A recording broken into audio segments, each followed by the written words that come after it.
Welcome to novelsaudio.com. We hope you have a relaxing and enjoyable time. Chapter 61, Mother and Daughter. The bitter truth behind a twisted love. Hello everyone, it's me again. How are you all doing? Today I will continue to walk with you and review Chapter 61 of My Accidental Husband is a Billionaire Reviews. A chapter that peels back the layers of deceit and exposes the heartbreaking reality of a mother's twisted loyalty. Get ready for a roller coaster of revelations, betrayal, and a shocking glimpse into the dark corners of family bonds. The R&D department was in utter chaos. Dr. Jalen's words had hit them like a thunderbolt, leaving everyone dazed and bewildered. Jalen, what are you saying? Have you lost your mind? Is Dr. South here? Where can we meet this legendary figure? Did you just say Miss Olsen is Dr. South? That's impossible, she's so young. Their disbelief hung thick in the air. But then, Keira stepped forward, her expression calm and serious. She extended her hand to Jalen with quiet confidence. Nice to meet you, I'm Dr. South. Silence, complete and utter silence fell over the room like a heavy blanket. Luca was the first to break it with a sharp cry.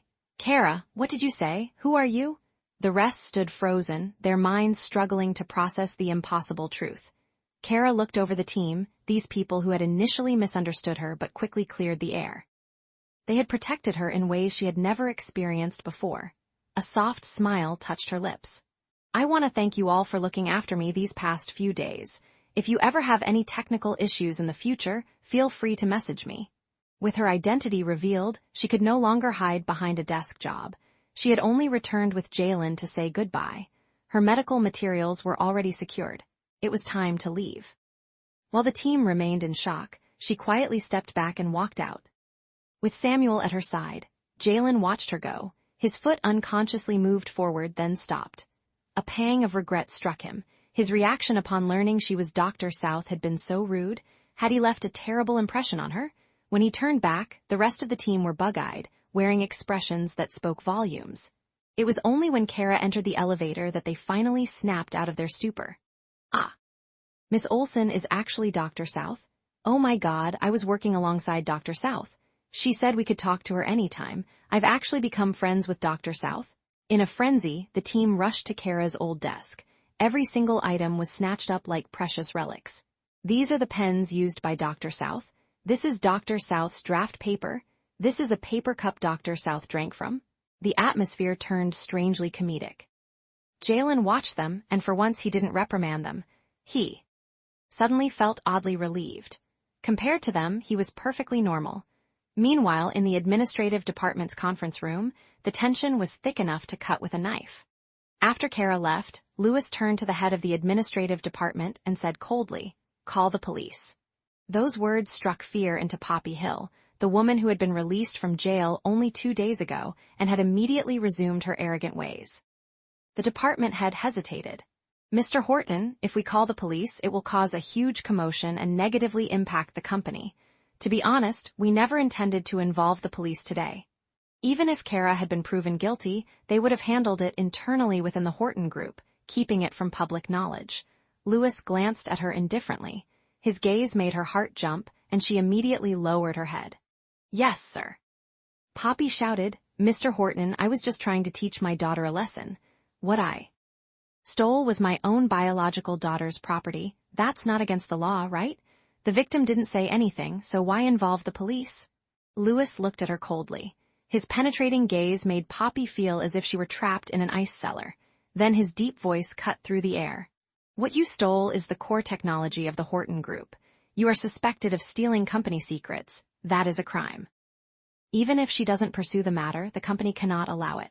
Poppy froze. What? What secrets? Will I be sentenced? Lewis's voice was icy. According to Article 219 of the criminal law regarding trade secret infringement, if the circumstances are serious, the perpetrator shall be sentenced to fixed-term imprisonment of not less than 3 years and not more than 10 years. Poppy's face went pale. Is it that serious? The department head shot Mr. Horton a strange look. Today's incident wasn't that severe, and the company hadn't suffered any loss. Why was Mr. Horton trying to scare her like this? Then Lewis spoke again. Of course, if you were instructed or deceived, a lighter sentence may be imposed. So, were you prompted by someone to steal the information? As soon as those words left his mouth, every gaze in the room shifted to Isla. Everyone could put two and two together. How would a 50-year-old woman who was detached from society even know about a concept like renewable energy? It was obvious. Isla had lured her and directed her. The department head saw the light. Any normal person in Poppy's position would now point the finger at Isla to escape punishment. But just as Poppy was about to speak, she suddenly shouted, "No, Isla knows nothing about this. I did everything myself. It has nothing to do with her." Beside her, Isla's eyes turned red. She looked at Poppy with a pitiful expression. "Aunt Hill, even if you hate Keira and want revenge, you shouldn't implicate me." She lowered her head to wipe non-existent tears from the corners of her eyes. Despite her mournful expression, a fierce light flashed in her gaze. She wasn't stupid. This simple trap was too easy to expose. From the very beginning, she had only given Poppy suggestive statements. From Poppy's perspective, Isla knew nothing about her real mother. Isla had simply picked Poppy up from jail, acted scared, and elaborately told her about Keira and Jake's bet. And then, with feigned remorse, she had said, "Aunt Hill, why am I even saying these things? I've just been worried lately. Dr. South hasn't replied, and it seems Keira's solution is done. Jake wants to break our engagement. What should I do? Forget it, everyone has their own fate." And Poppy, her biological mother, had taken it upon herself to steal Keira's solution and send it to Isla's computer. Isla had never been directly involved in the process. Even if the police came, as long as Poppy didn't implicate her, she would be completely in the clear. As expected, the police arrived quickly. After gathering details, they only took Poppy away. Isla didn't breathe a sigh of relief, not because she was worried about Poppy, but because of Jake. Sure enough, Jake's expression darkened. Even though Isla wasn't taken away, everyone knew the truth. The department head gave Jake a strange look, her suspicion clear, as if he and Isla had been in on it together. There was no way to explain himself. Jake didn't even look at Isla as he strode out. Isla hurried after him. "Jake, let me explain." As the two left the conference room, Lewis watched the direction they went. Why did Poppy protect Isla so much? He turned to Tom and said thoughtfully, "I think Isla seems more like Poppy's daughter." Reader's impressions, *, oh my goodness. This chapter was absolutely gut-wrenching. And eye-opening. The way Poppy, Keira's own biological mother, chose to protect Isla over her own daughter, it's heartbreaking and infuriating at the same time. The depth of Isla's manipulation is truly chilling. She set the entire trap so carefully, leaving no fingerprints, while Poppy walked right into it like a lamb to the slaughter. And Lewis's final observation, "I think Isla seems more like Poppy's daughter," that line hit hard. It makes you wonder, does Poppy know something? Could Isla really be her biological daughter? Or is she just blinded by her hatred for Keira? The scene of the R&D team scrambling for Keira's used pens and paper cups was a much-needed moment of comic relief amidst all the tension. It shows how revered Dr. South truly is. Keira's quiet confidence as she revealed her identity was simply magnificent. She didn't need to shout or prove anything. She just stated the truth and walked away like the queen. She is, star rating, 4.8/5 stars *, absolutely riveting, but I want more interaction between Keira and Lewis. Next chapter prediction, *, I believe the next chapter will delve deeper into Poppy's interrogation. Will she crack and reveal the truth about why she protects Isla so fiercely? And more importantly, will Isla's carefully constructed facade finally begin to crumble? Lewis's sharp mind is already onto something. And what about Jake? Will he finally open his eyes and see Isla for who she truly is? Or will he remain trapped in her web of lies? Meanwhile, Keira is walking away with her head held high, but this is far from over. To listen free the next reviews chapters, please access website novelsaudio.com and search keyword "My Accidental Husband is a Billionaire" reviews, or click the link in the description of this video, or if you want to listen or read full the "My Accidental Husband is a Billionaire" reviews, please access website goodnovel.com. Chapter 62, Discovery, The Truth That Cuts Like a Knife. Hello everyone, it's me again. How are you all doing? Today I will continue to walk with you and review Chapter 62, Discovery of My Accidental Husband is a Billionaire reviews. This chapter is a whirlwind of revelations, painful truths, and a shocking twist of fate that will leave you breathless. Tom stared at his phone, utterly dazed, still reeling from the shock. He wasn't an expert in research and development, but he knew exactly what Dr. South's presence meant to that team. The company's internal network was exploding with posts. The tide had turned completely. Just hours ago, people were slandering Lewis for favoring some beautiful intern. Now, the comments were a complete reversal. Wait, Dr. South is the beautiful intern? So Mr. Horton personally invited Dr. South, not Vice President Jake. Are we still talking about the Vice President? He got promoted because he claimed credit for bringing in Dr. South as technical support. Mr. Horton already invited her to. The company, comparing the two, Mr. Horton seems so mysterious and powerful. I just asked R&D Group 1. Dr. South has already left. Why did Vice President Horton have to slander her? If he hadn't, she'd still be helping the company anonymously. Tom was so satisfied he could have knelt before Keira right then and there. That is, until Lewis's icy voice snapped him back to reality. Boss, what you said made sense, Tom hastily said, trying to recover. After all, which mother would be so cruel to her own child, throwing the child out and completely ignoring them when they're only in middle school? Lewis's face darkened instantly. His voice dropped to sub-zero temperatures. Some mothers are like that. Tom was dumbfounded. He had put his foot in his mouth, and how? Lewis's own mother was exactly that kind of person. He quickly changed the subject. Boss, you have an appointment with Mr. Allen to discuss the project. I know. Lewis dropped the topic and prepared to head to the top floor. With Tom, as they reached the elevator, they witnessed a scene that stopped them cold. Isla was clinging desperately to Jake's arm. Jake, I really don't know what happened. Keira must have intentionally hidden her identity from me. Jake pushed her away, his voice scornful. Isla, she's not that kind of person. I've known her for 4 years as a classmate. I bet Dr. South never promised to come to Horton Group as a technology consultant, did she? Isla froze. Jake continued, his anger rising. My proposal to you was a mistake. Jake, Isla cried out in shock. Tomorrow I'm formally canceling our engagement. Isla clenched her fists, fury and desperation warring within her. Just then the elevator doors slid open and Frankie strode out with his secretary. Jake's face changed when he saw him. Mr. Allen, the elegant, amiable Frankie paused. Jake forced a smile. I'm Jake Horton. My uncle mentioned our two families are going to collaborate. Frankie nodded politely, but his attitude was distant. So you're young Mr. Horton. I'm here to meet with Mr. Lewis Horton. Jake awkwardly stepped aside. Then please.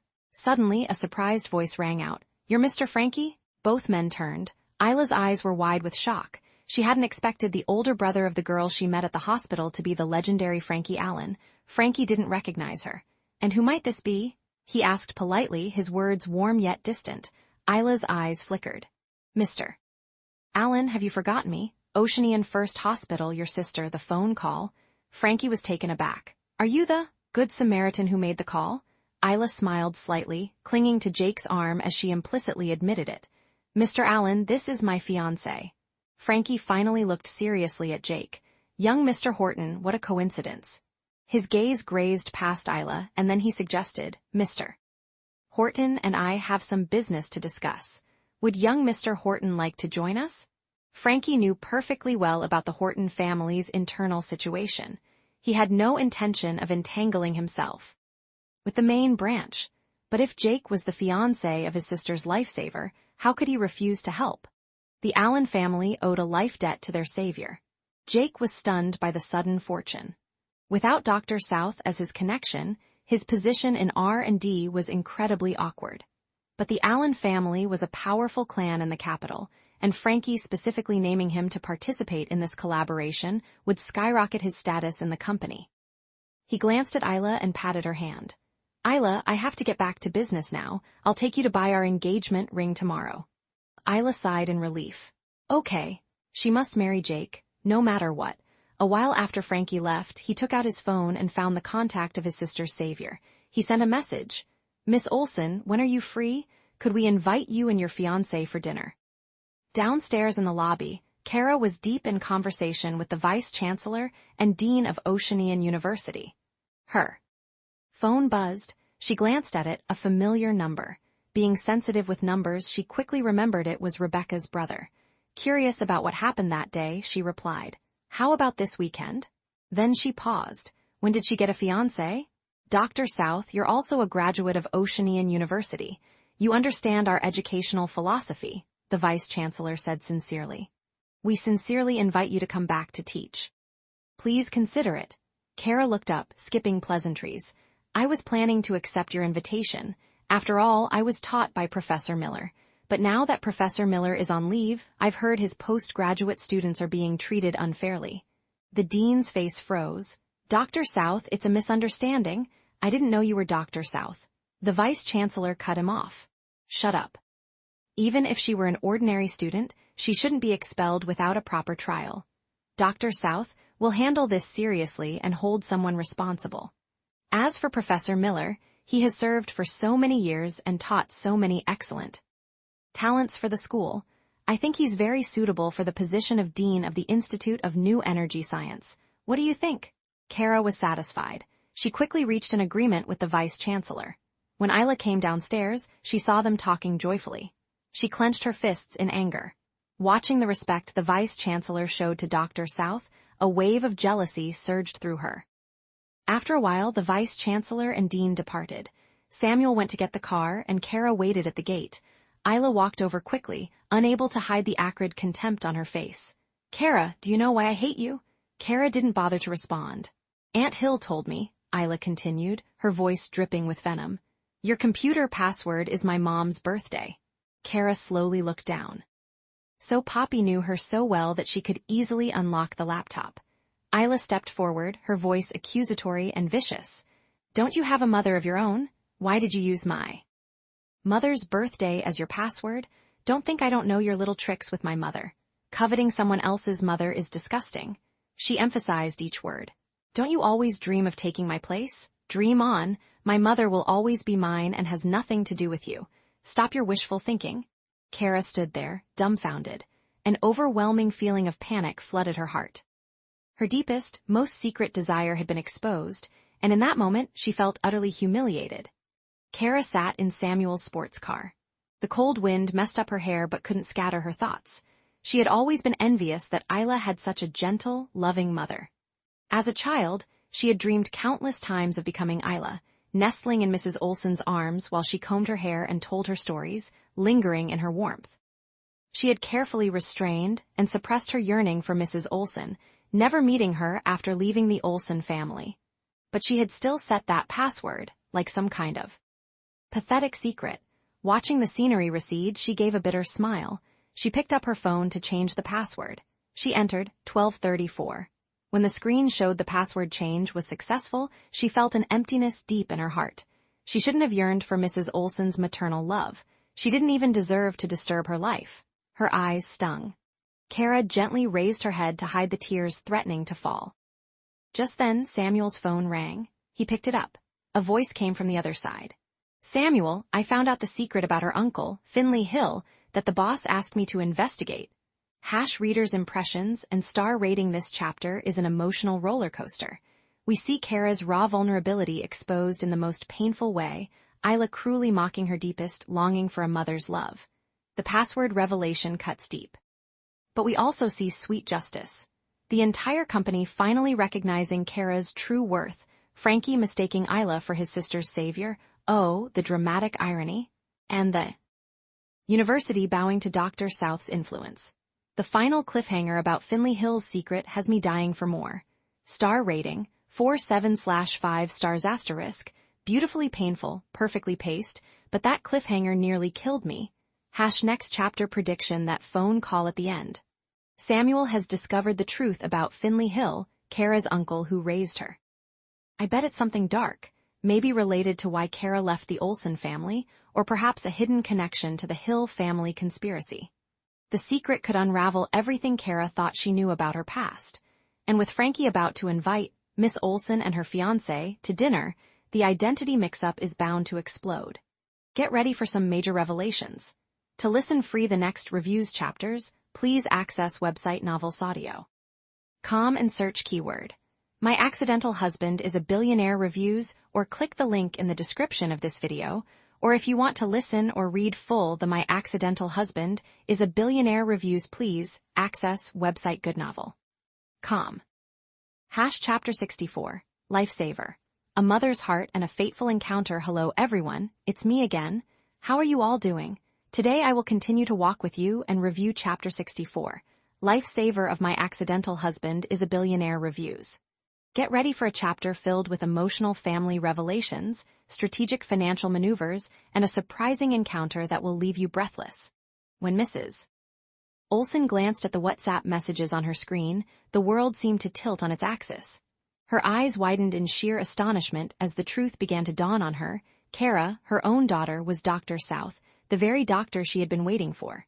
Aunt South, ever protective and skeptical, stepped forward with concern etched on her weathered face.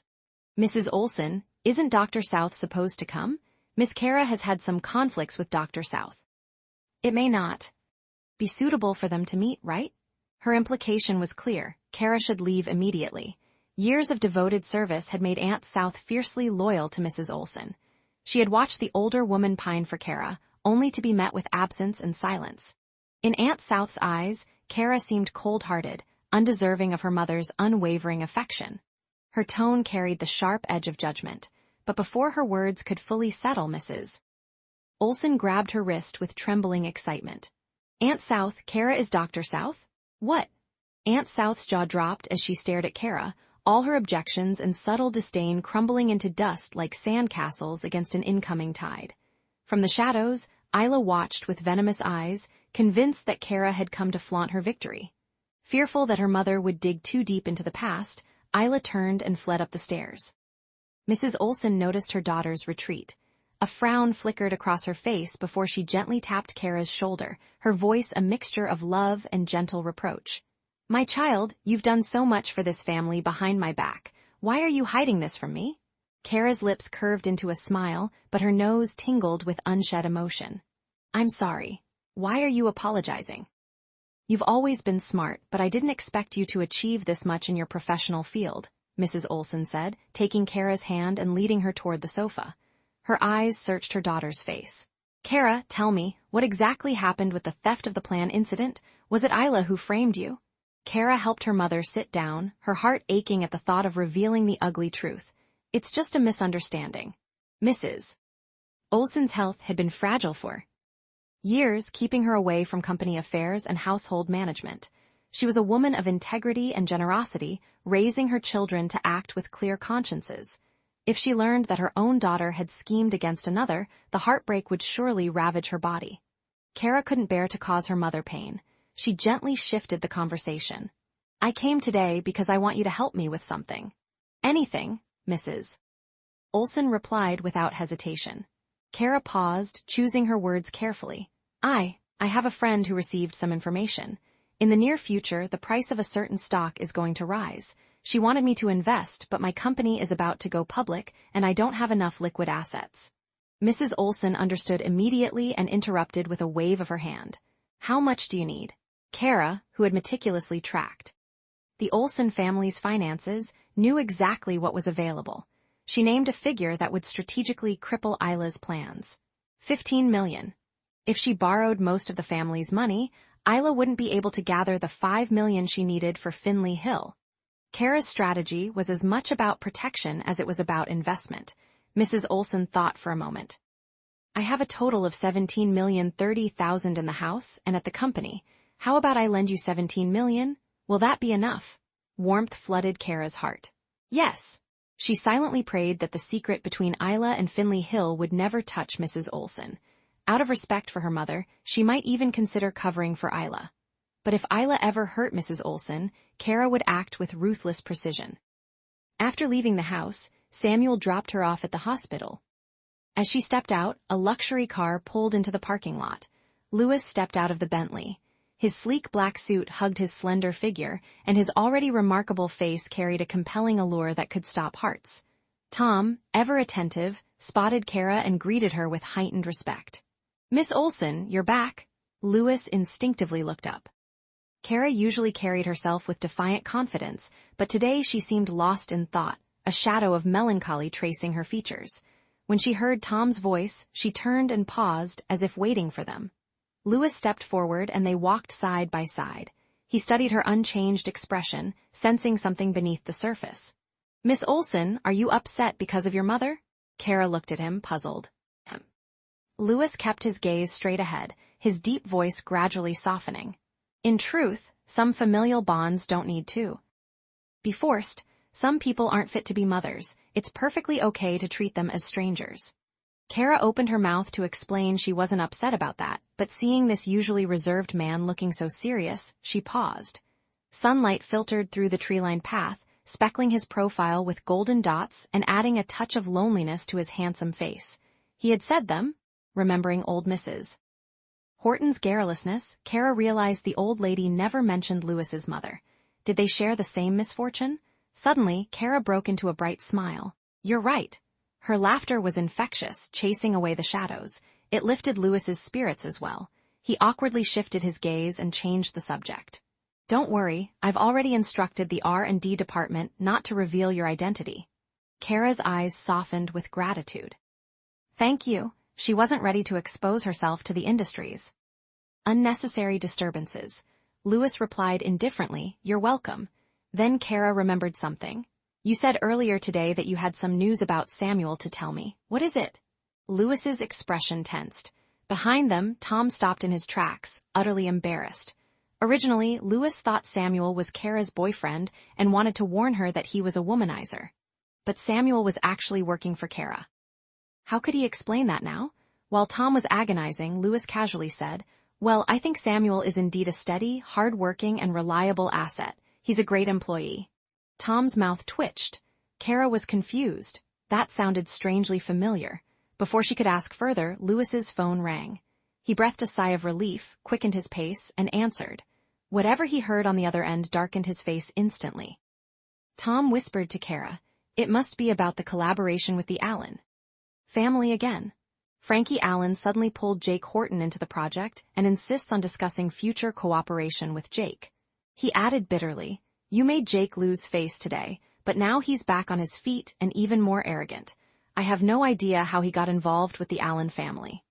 As they entered the inpatient department, Keira was about to head to the third floor when a familiar figure caught her eye. Rebecca Allen and a middle-aged couple were sitting in the lobby, seemingly waiting for someone. When they saw her, they stood upright, eyes gleaming with recognition, and Rebecca called out, My lifesaver. Reader's impressions and star rating this chapter was an emotional roller coaster.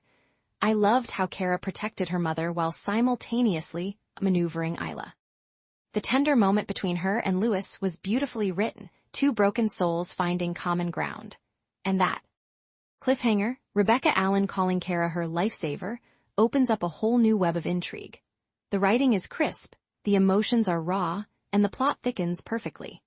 Star rating.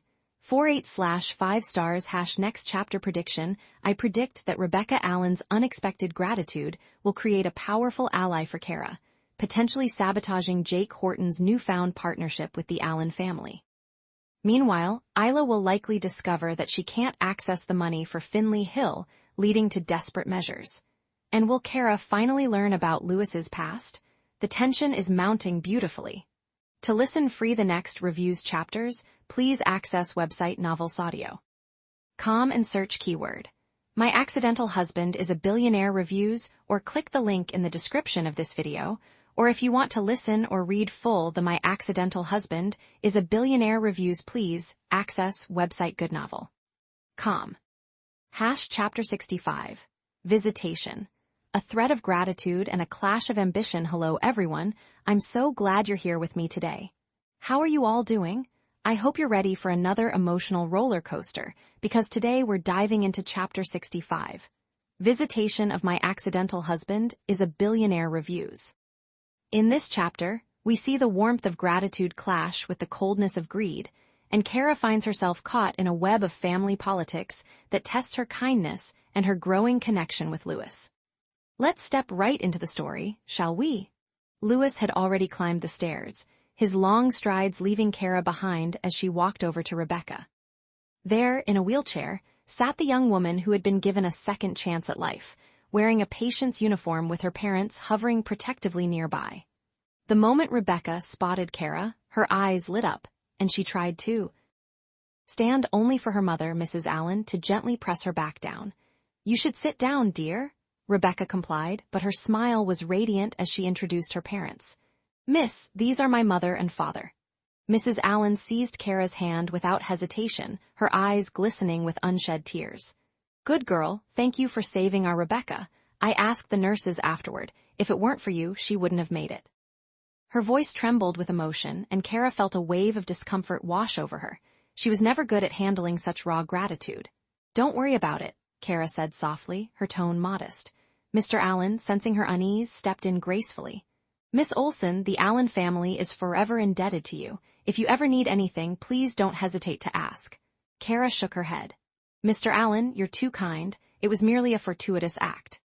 She turned her attention back to Rebecca. Have you had your surgery? Yes, I will need physical rehabilitation from now on. Rebecca's voice held a quiet determination. Miss, I'll be staying in the rehab building. Would you come visit me when you're free? Sure. Keira's simple promise lit up Rebecca's face. They exchanged WhatsApp contacts before the young woman had to return to her ward, her health still fragile. As Mrs. Allen pushed Rebecca's wheelchair away, she mused aloud. Miss Olsen has such clear eyes. She seems like a good person. Honey, are you listening? What are you thinking about? Mr. Allen blinked, coming back to reality. Miss Olsen looks familiar somehow. Familiar how? Mrs. Allen's question hung in the air, unanswered, as Frankie's voice interrupted from inside the ward. He was sitting on the couch with a stranger, a man who immediately rose when the Allens entered. Hello, Mr. Allen, Mrs. Allen, Miss Allen. Mr. Allen frowned, displeased that Frankie had disturbed Rebecca's rest. Rebecca herself recoiled at the sight of an outsider. But then Frankie spoke, and everything changed. This is Miss Olsen's fiancé, Mr. Jake Horton. He's come to visit Rebecca. The three Allens exchanged surprised glances. Rebecca studied Jake with curiosity, while Mr. and Mrs. Allen exchanged polite small talk. After Jake left, they shared a knowing look. Miss Olsen seems so elegant and refined, Mrs. Allen whispered. It's a shame her fiancé is so. Well, we can't judge others' choices. Frankie's brow furrowed as he thought of Isla. Elegant and refined? Mom, Dad, you really misjudge people. Miss Olsen wants far more than you think. Mr. Allen was taken aback. She hasn't made any requests, Frankie scoffed. She introduced her fiancé to me, clearly asking me to support him. If our cooperation with the Horton group succeeds, we would be supporting the main branch of the Horton family. Lewis isn't easy to handle. She's been dragging us into this dispute. That's not enough for you? At least she's smart enough not to ask for more. Mr. Allen's expression darkened. I didn't expect Miss Olsen to be that kind of person. Mrs. Allen sighed. She saved Rebecca. We should repay the favor as much as we can. It's a pity, though. I thought Rebecca could gain a true friend. Frankie turned to Rebecca, his tone sharp. In the future, avoid Miss Olsen and her fiancé. They're not good people. We're lucky we can settle this debt with money. Rebecca's face flushed with anger. Miss Olsen isn't that kind of person. Frankie sighed heavily. Rebecca, haven't you learned your lesson yet? You can't judge a book by its cover. Rebecca fell silent, but her heart raged. Miss Olsen was the one who gave her hope in her final moments of life. She refused to believe that Miss Olsen was anything but genuine. Meanwhile, Jake had made his way to old Mrs. Horton's ward, despite knowing she didn't want other Horton family members visiting. Through the glass window, he saw Lewis and Keira sitting on the couch, each working on their laptops. They weren't speaking, but the harmonious scene burned into his eyes like acid. He entered, greeted old Mrs. Horton stiffly, and then left. As he passed Lewis, he suddenly stopped. In the past, he had always feared his young uncle.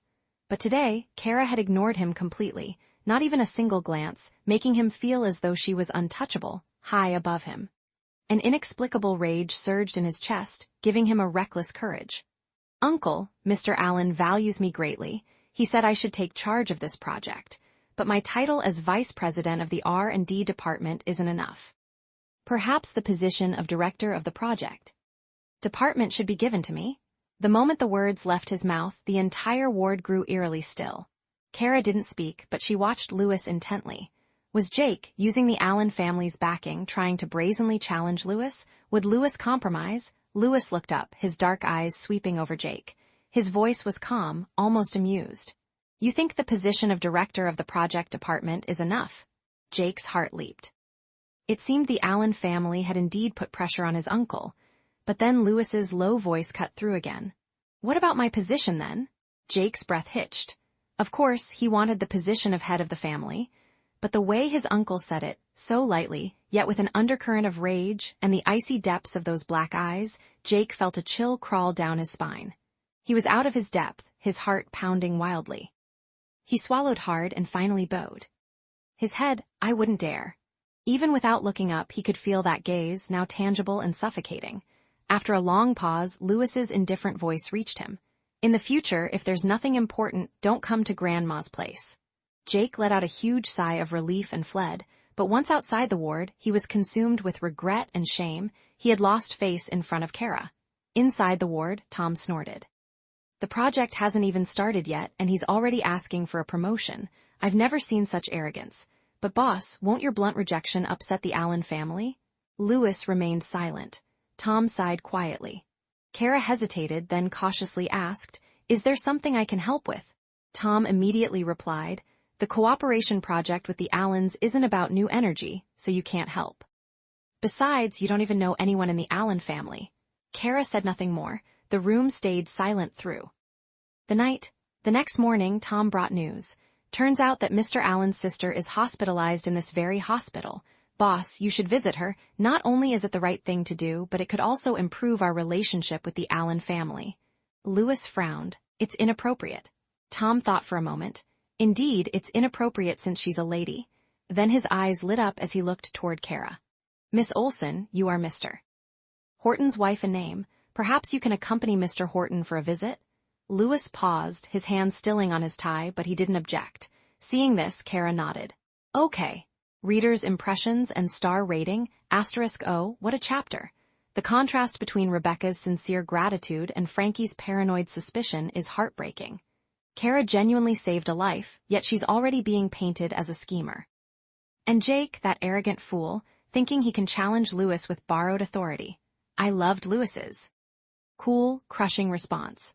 But the real gem is that final scene, Keira stepping up to help Lewis with the Allens. Their relationship is slowly shifting from convenience to partnership. I'm so invested. **** rating, 4.6/5 stars. Next chapter prediction, **** Keira will accompany Lewis to visit Mr. Allen's hospitalized sister. But when they arrive, they might discover that the sister is actually someone unexpected, perhaps even someone Keira knows. Will this visit backfire and create more tension with the Allens? Or will Keira's genuine kindness finally open Frankie's eyes?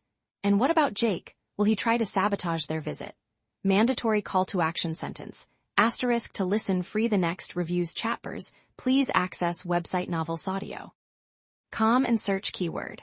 My Accidental Husband is a Billionaire reviews, or click the link in the description of this video, or if you want to listen or read full the My Accidental Husband is a Billionaire reviews, please access website Good Novel.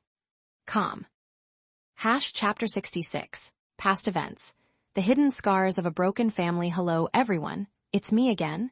How are you all doing? Today I will continue to walk with you and review Chapter 66. Past events of My Accidental Husband is a Billionaire reviews. This chapter peels back the layers of Lewis Horton's guarded heart, revealing the painful truth behind his cold exterior. Get ready for an emotional roller coaster as we uncover the secrets that have shaped this mysterious billionaire. The chapter opens at the hospital, where old Mrs. Horton's sharp ears catch a name that sends a ripple of tension through the room. Which Allen family? She asks, her voice carrying a mix of curiosity and concern. Tom instinctively glances at Lewis, his eyes betraying a shared secret. But Lewis, ever the calm and composed businessman, answers without hesitation, the Allen family from glance. And in that simple utterance, the air grows heavy with unspoken history. Keira, with her acute sensitivity, feels the shift in atmosphere. Her doe-like eyes dart between Lewis and Tom, reading the subtle tension that now crackles in the room. Tom discreetly signals her to stay quiet to avoid speaking recklessly. It's a silent warning that something deeper lies beneath the surface. Enter the nurse with breakfast, and Keira helps old Mrs. Horton to the table. The three of them usually eat in silence, but today is different. After finishing half her bowl of milk, old Mrs. Horton sets down her spoon. Brat, isn't it better for you not to work with the Allen family? She asks, her words heavy with implication. Keira looks at Lewis. The man lowers his gaze, his long eyelashes veiling his thoughts like a curtain drawn over a stormy sea. He remains inscrutable, unreadable. Tom, sensing the need for privacy, quickly suggests, "Miss Olsen, if it's all right, shall we go and ask the doctor about old Mrs. Horton's health status?" Keira understands immediately. Tom is clearing the room. The rest of the conversation isn't meant for their ears. She picks up her half-eaten sandwich, ready to follow Tom out. But old Mrs. Horton grabs her arm firmly. "My dear, you don't need to leave. You're one of us, not an outsider. Sooner or later, you'll know about the mess in this family." The old lady's grip is surprisingly strong, her eyes pleading for Keira to stay. Tom looks to Lewis for guidance. Lewis furrows his brows, clearly displeased, but he opens his mouth and then closes it again, saying nothing. Tom leaves quietly, closing the door behind him and standing guard outside. Now Keira is caught in a dilemma. She's not Lewis's real wife or lover. Is it appropriate for her to listen to such intimate family secrets? Just as she's wrestling with this internal conflict, old Mrs. Horton begins to speak. "My dear, I've never told you about my spoiled brat's mother, have I?" Keira glances cautiously at Lewis, who continues eating his bread as if the conversation doesn't concern him. She ventures a question. Was Mr. Horton's mother related to the Allen family? Old Mrs. Horton lets out a heavy sigh. She has no connection with the Allen family, but with Mrs. Allen.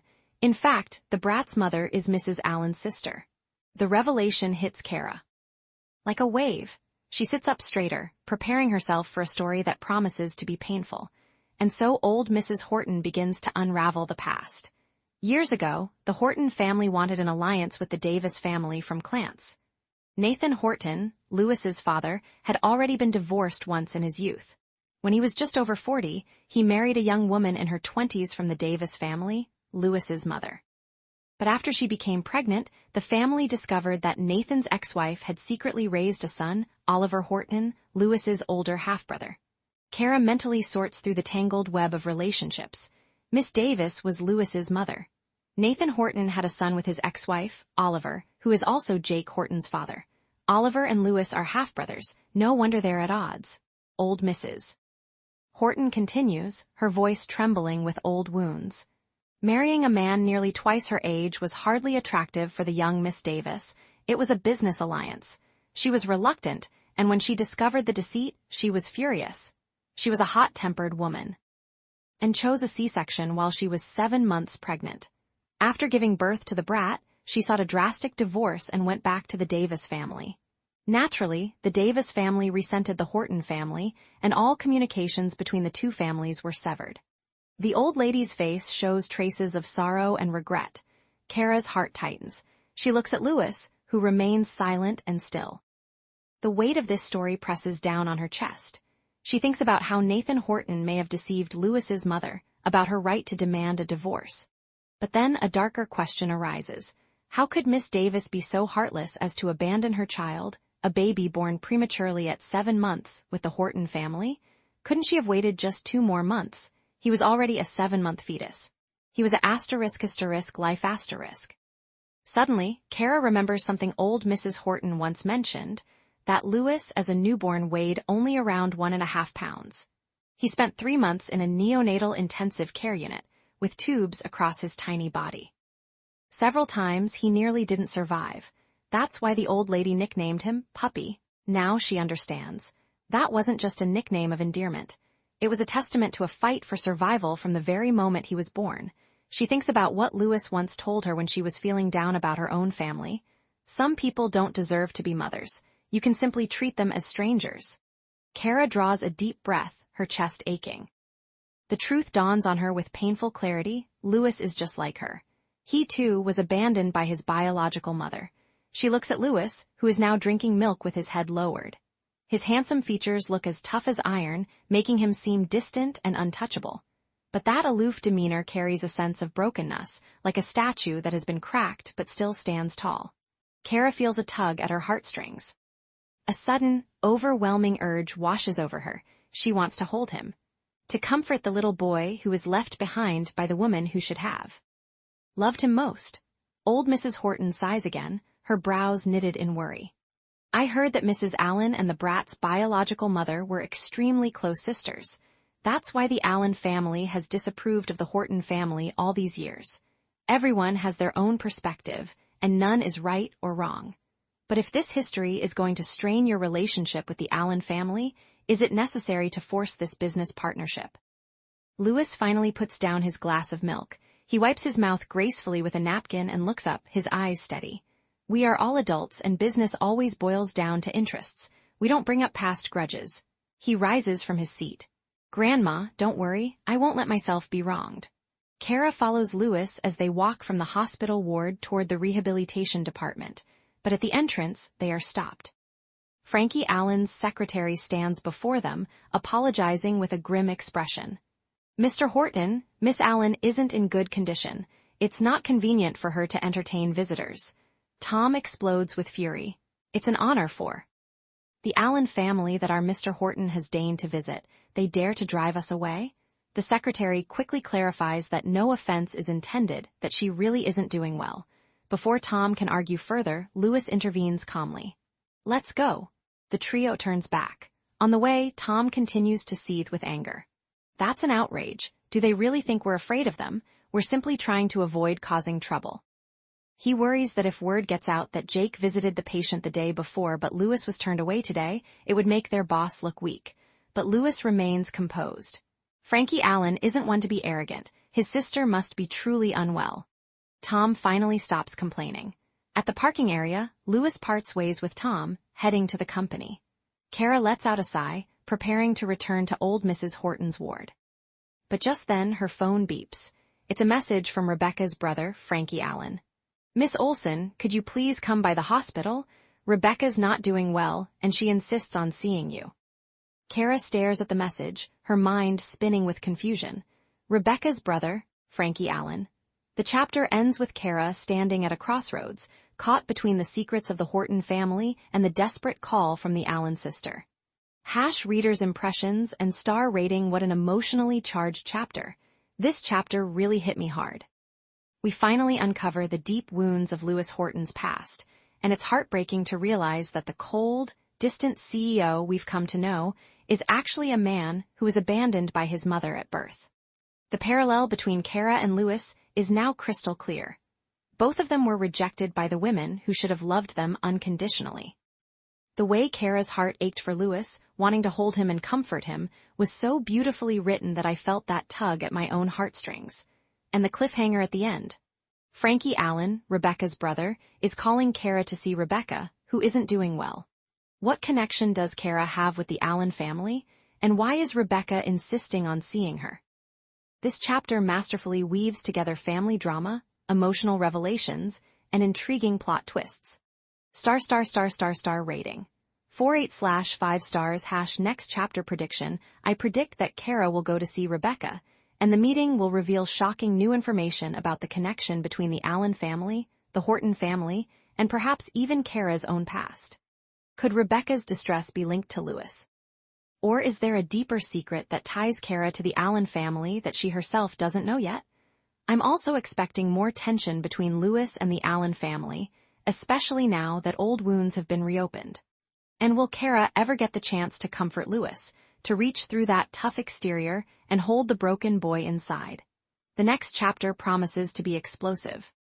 To listen free the next review's chapters, please access website novelsaudio.com and search keyword My Accidental Husband is a Billionaire reviews, or click the link in the description of this video, or if you want to listen or read full the My Accidental Husband is a Billionaire reviews, please access website goodnovel.com. Chapter 67, Misjudgment. When trust and suspicion collide. Hello everyone, it's me again. How are you all doing? Today I will continue to walk with you and review Chapter 67, Misjudgment of My Accidental Husband is a Billionaire reviews. This chapter is a masterclass in misunderstanding, protective love, and the dangerous gap between perception and reality. Buckle up, because the emotional roller coaster is just getting started. Keira stared at the text message on her phone, a dry, knowing smile curling her lips. Her memory had always been sharp, a gift and a curse. That day she'd called Rebecca's brother, he'd introduced himself as Frankie Allen. At the time, the name meant nothing. But now, The pieces clicked together with an almost audible snap. Mr. Allen, the man working with Horton Group, had a sister named Rebecca Allen. What a coincidence. Or perhaps what a tangled web. She typed her reply. With calm fingers, "All right, on my way now." Meanwhile, the atmosphere in Rebecca's hospital room was thick enough to cut with a scalpel. Frankie Allen clutched his phone, seeing Keira's response, and turned to look at his sister. Rebecca lay motionless on the bed, her small face pale as the hospital sheets, her body curled into a protective shell. Mr. and Mrs. Allen paced like anxious tigers in a cage. "Rebecca, darling, how can you get better if you refuse treatment? Please, just cooperate, won't you?" But Rebecca's stubbornness was a fortress. "Not unless you let me see Miss Olsen. I won't undergo any treatment." Frankie's frown deepened into a canyon. He knew his sister's flaws all too well. Spoiled since childhood, headstrong as a wild mare. That very stubbornness had led her to elope with that worthless ex-husband. A pure-hearted soul like Rebecca needed good people around her. But if the wrong ones crept in like that monster she'd married, the consequences were catastrophic. So Frankie had made it his mission to guard her friendships with an iron fist. And Miss Olsen, in his eyes, she was nothing but a schemer with a pretty face. Mr. Allen, ever the doting father, turned to Frankie. "Did you call Miss Olsen?" Frankie's jaw tightened. He'd been forced, by his sister's theatrics to send that message. "Yes, I called her. Will she come?" Mr. Allen pressed, hope flickering in his eyes. Rebecca, too, looked at her brother with desperate anticipation. Frankie took a breath that tasted like defeat. With an opportunity to grant favors like this, how could she possibly not come? She says she'll arrive soon. Rebecca's eyes sparkled like stars breaking through clouds. Mr. Allen sighed with relief, then turned to scold his daughter, hoping to smooth his son's ruffled feathers. "Rebecca, you've gone too far this time. Your brother is never wrong about people. We all want what's best for you." Mrs. Allen chimed in, her voice laced with weary frustration. "Rebecca, you're being unreasonable. Our family's relationship with the Horton family is complicated enough. If it weren't for this project, I'd never want to associate with them again. They humiliated your aunt in the past. And Louis Horton, your aunt's own son, were helping the main branch repay a favor. It's absurd. Don't blame your brother for being harsh. Miss Olsen is invited to accompany you, but these are favors he has to repay." But Rebecca's loyalty was a blazing fire. "Miss Olsen isn't that kind of person. She just introduced her fiancé to my brother. That's all there was to it." Her parents and brother couldn't understand. They hadn't been saved on the brink of death like she had. Miss Olsen was. Her savior, her lifeline in a sea of betrayal. Rebecca had suffered her husband's treachery, gone through confusion, shock, fear. Her parents were there, but they were elders. There was always a gap in understanding. And Rebecca had her pride. She didn't want to show them her weakness, to remind them of her disastrous choices. She needed someone she could confide in, pour out her pain to, and that someone was Miss Olsen. Frankie scowled, his patience fraying. In business, people don't say what they mean.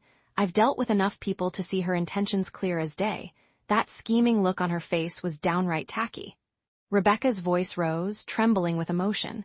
"You must have misunderstood. Miss Olsen isn't that kind of person. Brother, I don't want to hear you badmouth my savior anymore."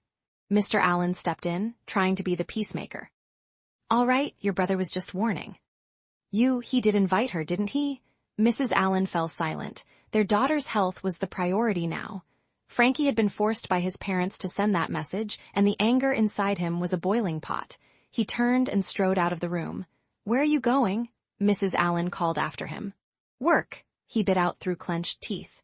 He walked straight out the door. If he stayed any longer, his recalcitrant sister might just enrage him to death. Besides, he had just prevented Louis Horton from visiting the room. He needed to go explain himself to Louis personally. Louis wasn't someone you could brush off. The collaboration with Horton Group was beneficial to both sides, and Frankie had merely proposed that Jake oversee this project. It wasn't an unreasonable request, and Louis had agreed. Still, Frankie wouldn't dare push his luck, and Louis wouldn't allow it. The two men might not be friends because of their family's history, but in business they had a silent understanding. With a gloomy face, Frankie marched to the elevator. Ding! The doors slid open, and a stunning woman stepped out. Even in his foul mood, Frankie couldn't help but glance at her. And then he paused. There was something familiar about her face. On the night Miss Olsen had saved Rebecca, her hair had been disheveled, covering her features. Frankie hadn't gotten a good look, he only had a vague impression. And when Isla had claimed to be that savior, his mind had unconsciously merged that blurry image with Isla's face. So now, seeing Keira, all he felt was a flicker of familiarity. Nothing more. He brushed past her, stepped into the elevator, and descended to the ground floor. Keira glanced at him but said nothing. In her mind, he was just the man who'd sided with Jake inside Horton Group, and that made him thoroughly annoying. She entered the ward. Rebecca's face lit up like dawn breaking. After chatting briefly with Keira, her mood improved so dramatically that she agreed to undergo rehabilitation training. Mr. and Mrs. Allen watched from the side, whispering to each other. Miss Olsen's eyes are so clear. She doesn't look like a flatterer, does she? I think so, too. Maybe Frankie is wrong this time. No way, our son has always been accurate, unless she's just very good at hiding. Keira's phone rang. The voice on the other end identified itself as the police station. They explained that Rebecca's husband and mother-in-law were part of a murder case, and they needed to double-check Keira's statement. Could she come in for a more detailed account? No problem, Keira said calmly. I'll be on my way. Meanwhile, not long after leaving the hospital, Frankie received a call from the same police station. Mr. Allen, we need you to handle some formalities for your sister's case. Do you have time to come down now? Frankie answered, his voice cold as steel. I'm on my way. Reader's impressions and star rating, *wow. This chapter is a perfect storm of dramatic irony. We, the readers, know the truth. Keira is genuine, selfless, and has no ulterior motives. But Frankie, blinded by his own protective instincts and past disappointments, sees her as a schemer. It's heartbreaking to watch him misjudge her so completely. And the fact that a man so sharp in business can be so blind in personal matters is both frustrating and deeply human. Rebecca's fierce loyalty is touching, and the parents' wavering trust adds another layer of tension. The parallel scene at the elevator, where Frankie and Keira pass like ships in the night, is a masterstroke of storytelling. This chapter earns a solid **** rating, 4.6/5 stars***. Next chapter prediction. Now that both Keira and Frankie are heading to the police station, fate is setting the stage for a collision. Will Frankie finally see Keira's true face, or will more misunderstandings pile up? One thing is certain, when those two meet again, the sparks will fly. And the police investigation into Rebecca's husband's murder case is bound to unearth secrets that no one is ready for. Get ready for a showdown. Mandatory call to action. * to listen free the next reviews chapters. Please access website Novels Audio. Com and search keyword My Accidental Husband is a Billionaire reviews, or click the link in the description of this video, or if you want to listen or read full the My Accidental Husband is a Billionaire reviews, please access website goodnovel. Com. Chapter 68. Meeting. A web of lies and desperate pleas. Hello everyone, it's me again. How are you all doing? Today I will continue to walk with you and review Chapter 68. Meeting of My Accidental Husband is a Billionaire reviews. A chapter that dives deep into the tangled web of manipulation, desperation, and the bitter fruits of deceit. Buckle up, because this one is a roller coaster of emotions. Isla Olsen had barely recovered from the shock of witnessing Rebecca's attack when her phone buzzed with a call from the police station. As a witness to the entire incident, she knew this was her chance to play the hero, or at least, to make Frankie Allen indebted to her.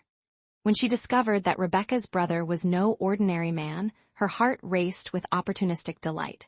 She cooperated eagerly, providing her statement, without a hint of hesitation. After all, testifying for Rebecca meant another favor owed by Frankie, and that could only work in her favor. But just as a smug smile crept across her face, her phone rang again. She glanced at the caller ID and her blood ran cold. Finley Hill. The name alone made her stomach twist into knots. She wanted to hang up, but fear paralyzed her. Finally, with trembling fingers, she answered. What? Dear niece, you have to help me. Finley's voice was desperate, almost frantic. If I can't pay back the money this time, I'll be beaten to death. Isla's jaw clenched. How much? 5 million. * how much? Her voice shot up, disbelief burning through her veins. 5 million? The Olsen family was wealthy, yes, but their cash reserves barely scraped a few million. The company's working capital didn't even reach 20 million. She had thought the 2 million she gave him last time would keep him quiet for a while, but it had only been a few days, and now he wanted 5 million more. Finley wasn't intimidated. Can you afford it or not? If you can't, they'll kill me. Then I'll have to talk to Keira. Isla's pupils contracted. The threat hung in the air like a guillotine blade. You have 2 days, Finley snarled. If the money isn't in my account by then, don't blame me for revealing your and Keira's origins. After all, a man's life is the most important, right? The line went dead. Isla screamed in frustration and hurled her phone to the ground. She had no choice. To scrape together 5 million, she would have to ask her family for help. But that meant facing Mrs. Olsen, who had been cold toward her ever since the email incident. Isla's heart pounded as she made her way to her mother's room. Through the door, she heard Mrs. Olsen asking, "Where is Poppy Hill? She seems to have disappeared for a few days." Taylor's dismissive voice followed. "Who cares? Maybe she went back to her brother's place. She'd better not come back. I get annoyed every time I see her." Isla's eyes flickered. She took a deep breath, composed herself, and stepped in with red-rimmed eyes. "Mom, Dad." Mrs. Olsen hesitated, then sat back down on the sofa. Taylor frowned. "Isla, did you upset your mother?" Tears streamed down Isla's face, each one carefully timed. "Mom, I was wrong. I shouldn't have framed Keira. I was just jealous of the attention you gave her." She choked on her words. "Keira is so capable now. She's Dr. South. She can arrange hospital rooms for you, but I'm not as good as her. I was scared your love for her would surpass your love for me. When we studied together, classmates teased me. They said my parents were getting a divorce, that you were buying clothes and food for her. They said you didn't want me anymore." Mrs. Olsen's expression softened. She stepped closer and sighed. "How can you be so narrow-minded?" Keira kept her distance because she knew this. "She hasn't come home in years. I won't love her more than you. Stop thinking too much." Isla sobbed through a trembling smile. "Really? You're all grown up. How can I lie to you? Then tell me you love me the most." Mrs. Olsen chuckled in resignation. "Okay, I love you the most." For a moment, Isla's smile was genuine. But then Mrs. Olsen added, "You should stop seeing Keira as your imagined enemy." The smile faltered. A shadow crossed Isla's eyes. She lowered her head. "I won't anymore." After placating her mother, Isla finally broached the real reason for her visit. "Mom, I'm going to buy a wedding ring with Jake today. I thought I should buy a gift for him too." Mrs. Olsen nodded approvingly. "Good, we shouldn't take advantage of him." Isla's heart raced. She lived at home, had a job now with a monthly allowance of 300,000. Surely her mother assumed she had millions saved up, but Isla gritted her teeth. She had to be blunt. "Actually, after I got together with Jake, my expenses increased. I'm a bit short of cash right now." Mrs. Olsen's brow furrowed. "I still have over 300,000 here. I'll transfer it to you." Isla felt like the ground had fallen away. "Only over 300,000? "Yes, I lent my money to Keira. She wanted to buy some stocks." Before Isla could protest, Taylor interrupted. "Buying stocks? The stock market is terrible now. Who would join at this time? It's utter nonsense. What if we lose that money?" Mrs. Olsen waved him off. "A friend gave her a tip. We won't lose money. And even if we do, consider it a gift." Over the years, she has brought billions of profits to the company. Giving her over 10 million isn't enough to thank her. Taylor frowned, unconvinced, but Isla felt a surge of panic. She couldn't get 5 million in a short time, not like this. She walked downstairs in a daze, getting into Jake Horton's car. Jake seemed lively. "Isla, my father was thrilled to hear you saved Mr. Allen's sister. He transferred some money and asked me to buy you nice jewelry, as a gift from him." Isla's eyes flickered with guilt. "Let's go to the police station first. They need me to make a record for Mr. Allen's sister's case." Jake smiled. "Sure, I'll drop you off." In the parking lot, they ran into Frankie Allen. Seeing Isla, he understood why she was there. Thinking of her coming to testify, his resentment softened. "Miss Olsen, thank you for making this trip." Isla smiled. "No problem." They were about to enter when they ran into Keira, who was just coming out. She had already recounted the events of that day from start to finish, confirmed the statement, and signed it. The police officer walking her out said, "Miss Olsen, you decided on the spot to save someone. We've decided to commend you orally. We're preparing a public announcement." And so the stage was set, a meeting of lies, debts, and hidden truths.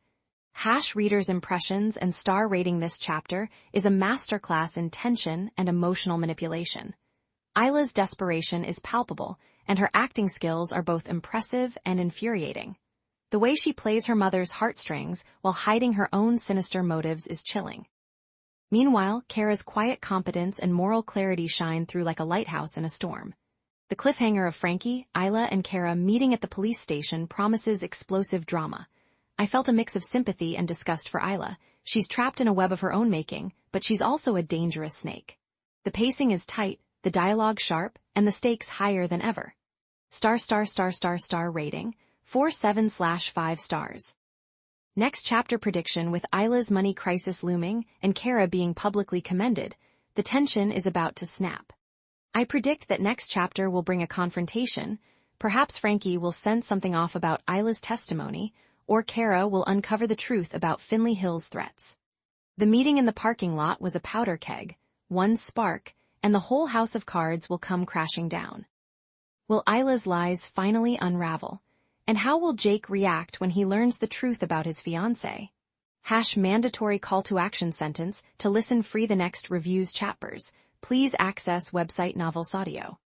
Com and search keyword My Accidental Husband is a Billionaire reviews, or click the link in the description of this video, or if you want to listen or read full the My Accidental Husband is a Billionaire reviews, please access website goodnovel.com.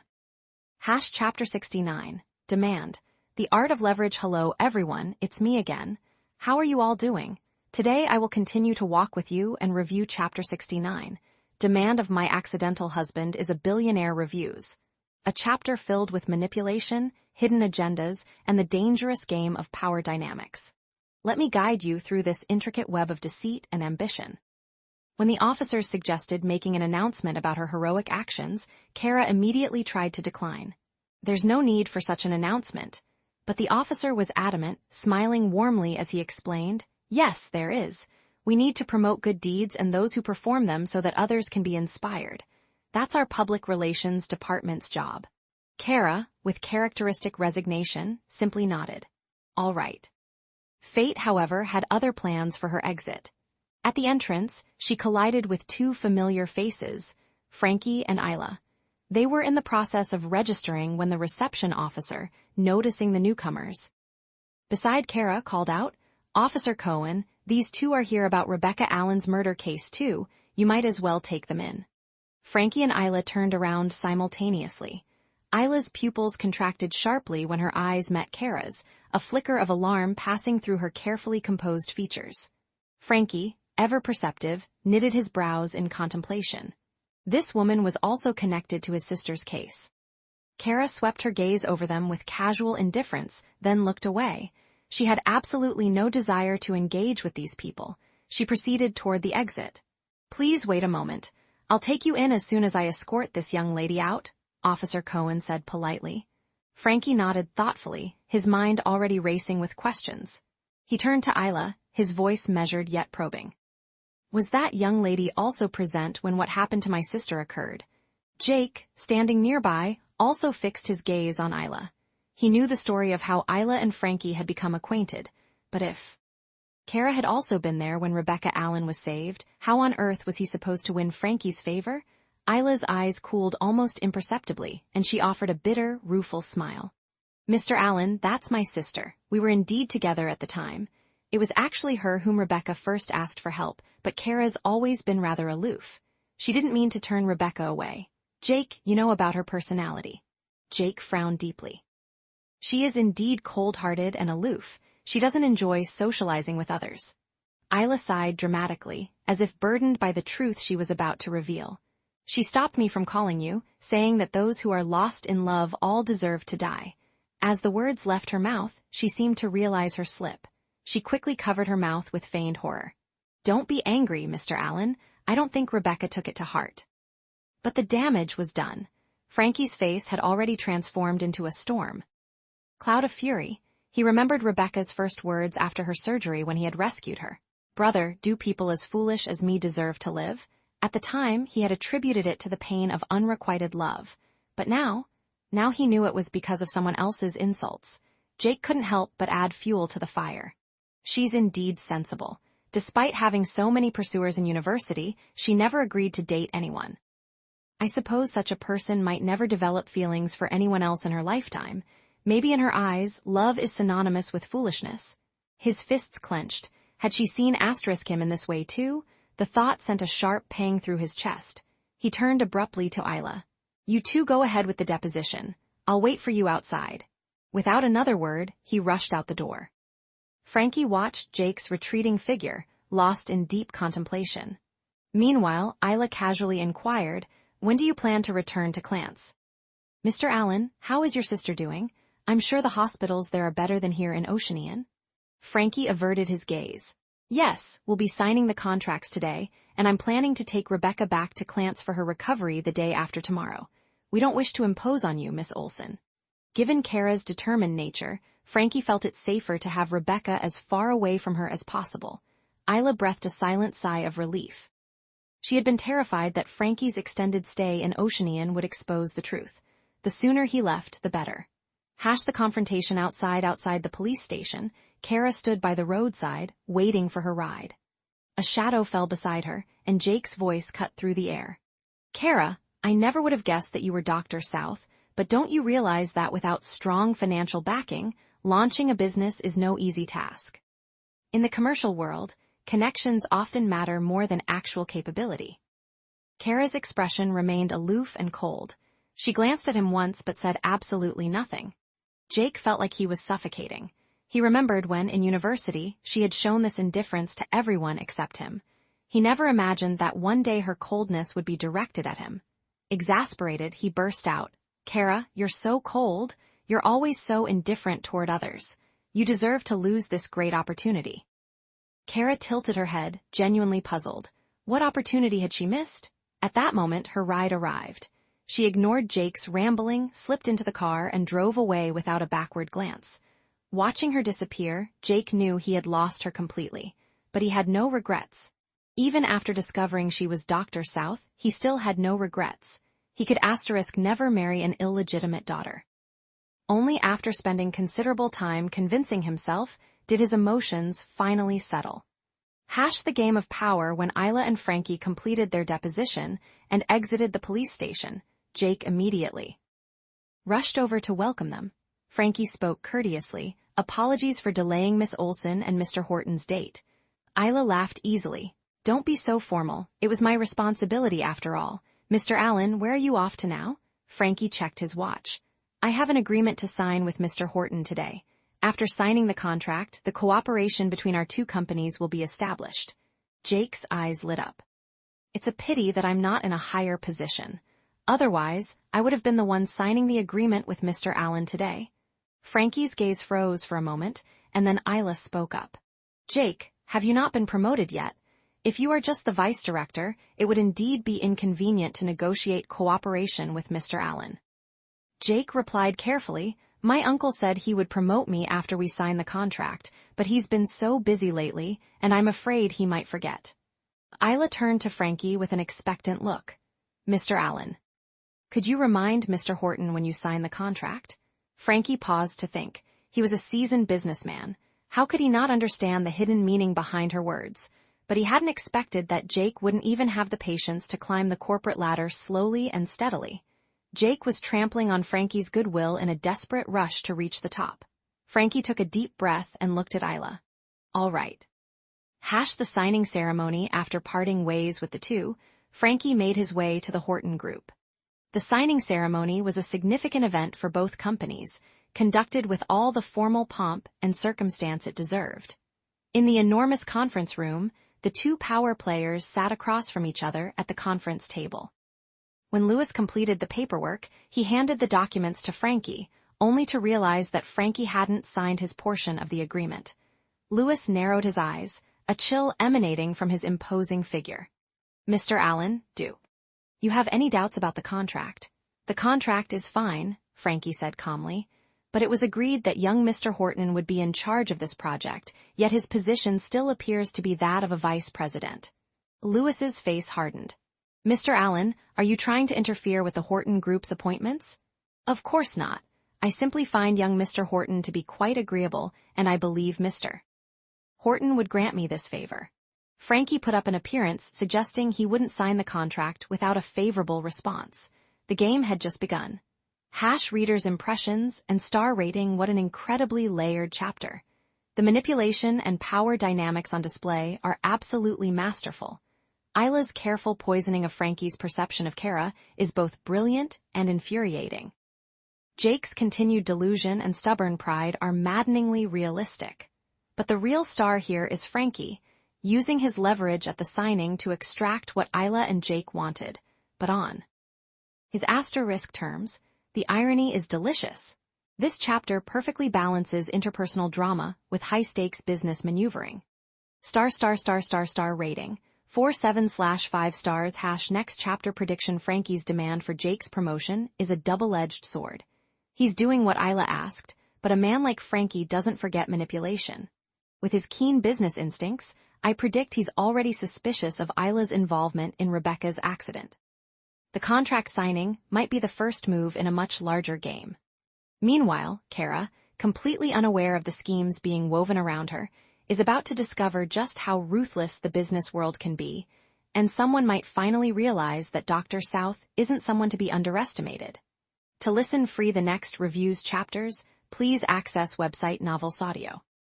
Com and search keyword My Accidental Husband is a Billionaire reviews, or click the link in the description of this video, or if you want to listen or read full the My Accidental Husband is a Billionaire reviews, please access website goodnovel.com. Chapter 70. It's her. The hidden truth explodes. Hello everyone, it's me again. How are you all doing? Today I will continue to walk with you and review chapter 70. It's her of My Accidental Husband is a Billionaire reviews, and trust me, this chapter is absolutely explosive. We're about to witness secrets unravel, tempers flare, and a revelation that will leave you breathless. So grab your favorite drink, get comfortable, and let's dive right into the drama. Tom was absolutely seething with fury. His blood was practically boiling beneath his calm exterior. Jake, that good-for-nothing parasite, had done absolutely nothing to earn any position, and yet Frankie Allen had the audacity to demand he be appointed as director? On what grounds? But Tom understood the cruel reality of corporate politics. At this critical stage of the multi-billion-dollar cooperation deal, such a ridiculous request from the Horton Group's perspective was merely a trivial matter. With dozens of executives watching from both sides, a minor job transfer like this would inevitably be agreed to by Lewis. How utterly infuriating. What was wrong with this? Frankie Allen anyway. Even if the Davis family harbored deep, festering resentment against the Horton family from all those years ago, shouldn't that hatred be directed at the first branch of the family, the ones who actually caused the damage? Why was he constantly targeting Lewis? Lewis, however, remained the picture of calm composure. His piercing gaze fixed on Frankie Allen with an intensity that could cut through steel. Slowly, deliberately, he spoke. If I don't agree, won't Mr. Allen sign the deal? The interrogatory statement hit the room like a thunderclap, instantly silencing every whisper and murmur. Lewis looked utterly indifferent, but his words carried the weight of a challenge. There were many Horton Group executives in that conference room, all of whom could pressure Lewis into accepting. But there were also plenty of Allen family representatives present. If the cooperation collapsed because of Frankie's unreasonable demand, he would face enormous pressure from his own company as well. It had become a test of patience, a high-stakes game of psychological warfare. The one who couldn't hold out would lose everything. For what felt like an eternity, Lewis remained immovable, his expression betraying nothing. Finally, Frankie Allen had no choice but to speak. Of course not, Mr. Horton. Perhaps you misunderstood. This was merely my personal proposal. The chilling atmosphere around Lewis seemed to thaw slightly. Let's sign the contract first. Jake will be responsible for the future cooperation. It was a verbal promise. Once Jake proved himself, there would be legitimate grounds for his promotion to director. Both sides were corporate giants. Frankie had taken a step back, and Lewis didn't want to appear overly aggressive. Frankie nodded, signed both contracts, and stamped them with the official seal. The cooperation was now officially in effect. Frankie stood and extended his hand toward Lewis. Mr. Horton, happy working with you. Lewis looked at him coldly, refusing to shake, making it abundantly clear he was still deeply dissatisfied with the commotion Frankie had stirred up. Seeing this, Frankie waved his hand, dismissing all the assistants from the conference room. When only the two men remained, he turned to Lewis, desperate to explain himself. Don't misunderstand me. My actions weren't instigated by my aunt. I owed Keira Olsen a debt. I had to fight for some benefits for Jake. Lewis stood up abruptly. No need to explain, I have no interest in her whatsoever. Frankie frowned deeply. My sister was humiliated in that hospital. She almost lost her life. Keira Olsen protected her, called me, and ultimately saved my sister's life. I owe her a debt I must repay. Lewis's eyes narrowed, turning colder than before. Without another word, he strode out the door. Tom followed close behind. Boss, we just discussed with the Allen family representatives. There will be a celebratory banquet tomorrow night. I checked, Frankie Allen will attend. I also heard his parents have arrived in Oceanian and will be present as well. Lewis's eyes narrowed further. I see. Frankie Allen's mother was that woman's younger sister, Lewis's own aunt by blood. The tangled web of family connections ran deep and painful. Tom continued cautiously. There's one problem, sir. Your date for the banquet. Should I arrange someone from the secretariat, or should we ask Miss Olsen? Lewis's expression remained flat. She probably doesn't enjoy such events. Forget it. It was a clear dismissal. He didn't need a date. Tom nodded in acknowledgement, but his mind was reeling. If this had been the past, the boss would have reprimanded him harshly just for mentioning Miss Olsen's name. But now, he was making assumptions about her preferences. Something had clearly changed in Lewis's attitude toward Keira. But Keira herself felt nothing had changed. After all, when Lewis returned home from work, he still wore that gloomy expression, as if someone owed him a fortune. Even when the puppy raised its head and wagged its tail enthusiastically to greet him, the man didn't spare it a single glance. Keira pretended not to notice and continued with her work, finalizing her drug research. She had spent these past days thoroughly understanding the neurology data borrowed from the Horton group. The problem that had been blocking her research now had a solution. She could soon create the clinical drug for Alzheimer's disease. Old Mrs. Horton had been growing increasingly anxious since Keira stopped working at the company. She desperately wanted the couple to foster their relationship. She had initially planned to talk to Lewis after work, suggesting he take his wife out, perhaps to a concert or a nice dinner. But looking at his thunderous face, she couldn't help but comment softly, he must have had a difficult day at work. She turned to Tom and asked, did something trouble him? When Lewis went to wash his hands, Tom couldn't hold back. It's still that Frankie Allen. I don't know what's wrong with him. He's constantly opposing the boss, trying to promote young Mr. Horton. Keira raised her eyebrows. Had Tom forgotten that old Mrs. Horton was also Jake's great-grandmother? He was speaking so carelessly in front of her. But to her surprise, old Mrs. Horton snorted indignantly. How is it that I didn't know there was a relationship between the Allen family and Jake? How did they even connect? Doesn't Jake realize the Allen family has reservations about his uncle? Wait, shouldn't the Allen family hate the first branch? Her expression made it crystal clear. She was unhesitatingly standing on Lewis's side. Tom snorted in agreement. Who knows what's going on? It's a shame the Allen family doesn't have a proper relationship with us but instead gets all cozy with the first branch. Old Mrs. Horton pursed her lips thoughtfully. Didn't you go to see Allen's younger daughter at the hospital today? Weren't relations supposed to be somewhat reconciled? When she saw her own nephew, did Mrs. Allen show any emotion? Tom sighed heavily. We didn't meet them at all. They claimed the patient wasn't well enough for visitors. Old Mrs. Horton was deeply dissatisfied. Even if her condition isn't good, shouldn't they at least let us see her? The more I think about it, the more I realize they've made no effort to connect with us. But some relatives are easy to get along with once the ice is broken. The old lady had been thinking deeply about this. After all, it was her own son who had failed Lewis's mother all those years ago. It was only natural for the Davis family to hate them. She had resented them previously because Lewis's mother had undergone an emergency C-section at 7 months pregnant, putting Lewis's life in critical danger several times. The old lady had always felt that was too ruthless. But now, things were different. The Horton family wasn't close with her grandson. The old lady was no longer as strong as she once was. If the Davis family could release some goodwill, it might fill the emotional void in her grandson's heart.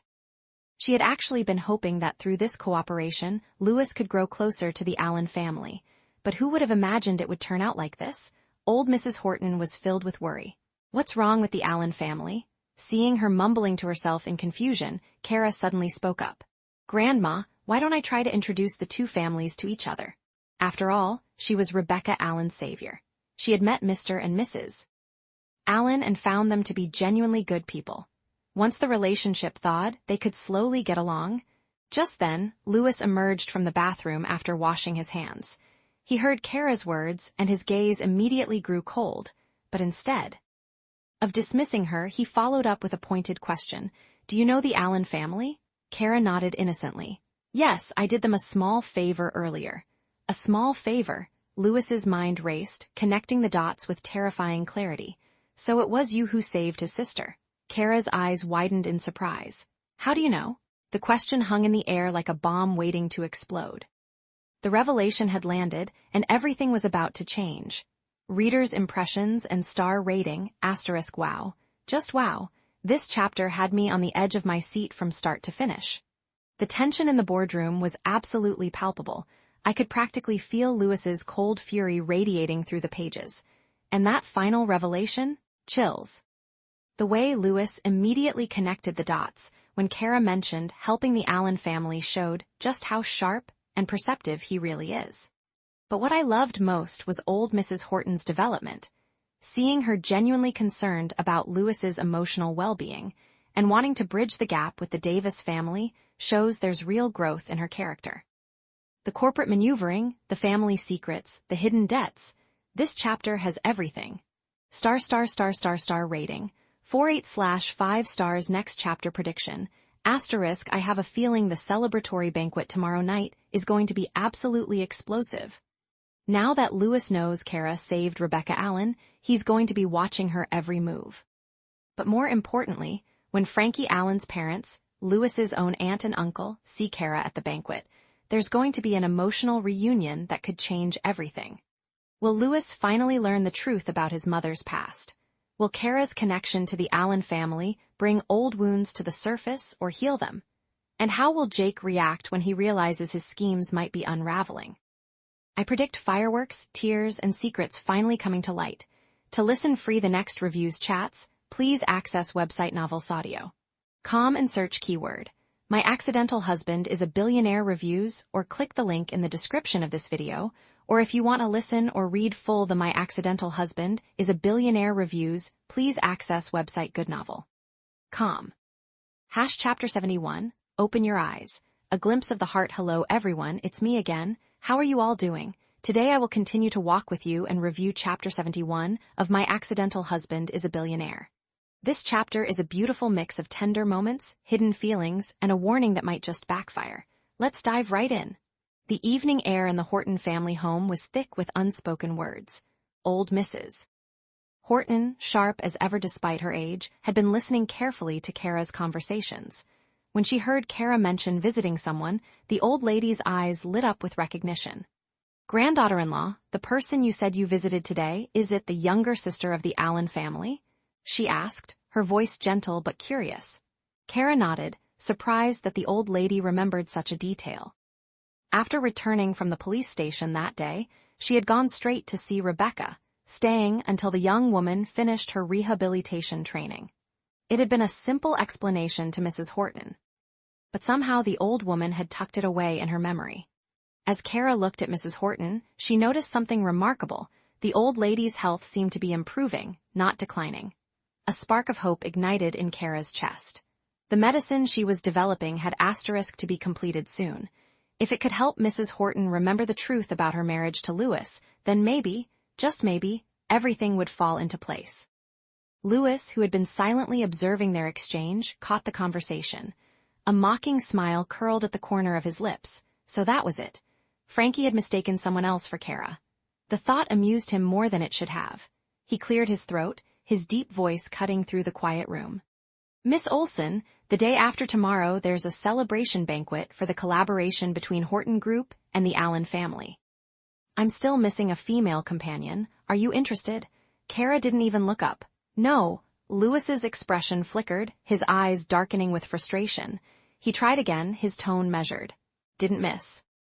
Olsen say that she wanted to introduce the two families.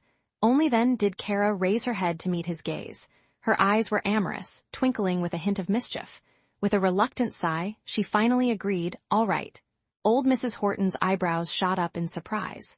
"Are you willing to reconcile with the Allen family, you brat?" Louis gave a vague response, deftly changing the subject. "What did you eat for lunch today?" He asked his grandmother, steering the conversation away from dangerous waters. "I had rice, chicken soup, and celery." Tom, sitting nearby, glanced at his boss with a knowing look. He had been with Louis long enough to understand the man's mind. The boss had never shown any intention of reconciling with his mother, someone he had never even met. This entire collaboration had been handled professionally, with no personal ties. In fact, Frankie had extended multiple olive branches during the process, only to be met with cold indifference from Louis.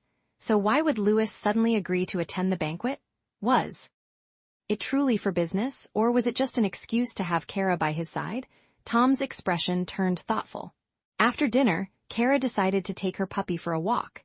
She clipped the leash onto the little dog's collar and headed out the door. Tom, needing to fetch some files from downstairs, joined her in the elevator. As they stood side by side, Tom couldn't help himself. A smile spread across his face as he asked, "Miss Olsen, what sort of man do you like?" The question took Keira by surprise. She paused, thinking back to her childhood. She had grown up watching Poppy, love-struck and foolishly devoted to the Olsen family, unwilling to leave. That sight had left a bitter taste in her mouth, making her wary of love and marriage. She had always rejected the pursuits of boys, afraid that falling in love would mean losing herself. She had never really thought about what her ideal partner might look like. But when Tom asked that question, the first image that flashed into her mind was Louis's handsome face. Without thinking, the words tumbled out of her mouth. Handsome, about 6 feet tall, 75 kilograms in weight, with a deep and attractive voice, thoughtful and particularly good at scolding people. Tom's eyes grew brighter and brighter as she spoke. She might as well have been describing his boss directly. Did Miss Olsen have mutual feelings for Louis? Noticing the gleam in Tom's eyes, Keira suddenly realized what she had said. Her cheeks flushed and she quickly tried to backtrack. "Oh, and amiable and warm, good at telling jokes, a kind man." Tom's face fell. Wait, amiable and warm? That had nothing to do with Louis at all. His boss was famous for being cold, with a perpetually gloomy expression. Seeing Tom's confusion, Keira breathed a sigh of relief, though her cheeks still burned. Annoyed at the puppy's slow pace, she bent down, scooped up the little dog, and hurried down the stairs. Tom sighed, feeling that Louis's chances were hopeless. He turned to go back to the ward and froze. Louis stood right behind him, his face half hidden in the dim corridor light. The shadows made him look almost lonely. He had heard every single word of their conversation. Tom cleared his throat nervously and scratched his head. "Well, boss, you could try smiling more at Miss Olsen. You talk too much." Louis's voice was curt. He brushed past Tom and descended the stairs quickly. Outside, the night had fallen. Under the golden glow of a street lamp, Keira was crouched down, gently caressing the puppy. Her usual sharp demeanor had melted away, replaced by a soft tenderness that made her look almost ethereal. Louis walked slowly toward her. When she felt his shadow fall over her, she looked up. At that exact moment, Louis forced the corner of his mouth into what he believed was a gentle smile. But Keira stood up, narrowing her eyes warily. "Mr. Horton, is your mouth twitching?" Louis was speechless. Slowly, he withdrew his smile. He saw her visibly relax, which only made him more embarrassed. Taking a deep breath, he said, "Grandma asked me to accompany you to walk the dog." "Okay." The clumsy puppy ran toward the park, and they followed close behind. A cold wind swept through, making Keira shiver. The temperature had dropped sharply that day, and she hadn't dressed for it. Just as she was rubbing her arms and thinking about returning to the warmth of the room, a large coat was suddenly draped over her shoulders. Keira stiffened. She slowly turned her head to see Louis standing there in just his shirt, his gaze fixed elsewhere, looking somewhat awkward. A small smile crept onto her lips. "Thanks. You're welcome," Louis said indifferently. "I'm mainly afraid that if you catch a cold, you'll infect Grandma." Keira couldn't help but laugh quietly. This man, so tough, so guarded. But beneath that cold exterior, she could see flickers of something warmer. Just as they stood there in awkward silence, a voice cut through the night air. "Mr. Horton?" Keira turned to see Frankie standing in the park, his face dark and gloomy as he stared at her. Confusion washed over her. What was he doing here? Louis stepped forward, placing himself between Keira and Frankie. What's the matter? Can we talk in private? Frankie's voice was clipped.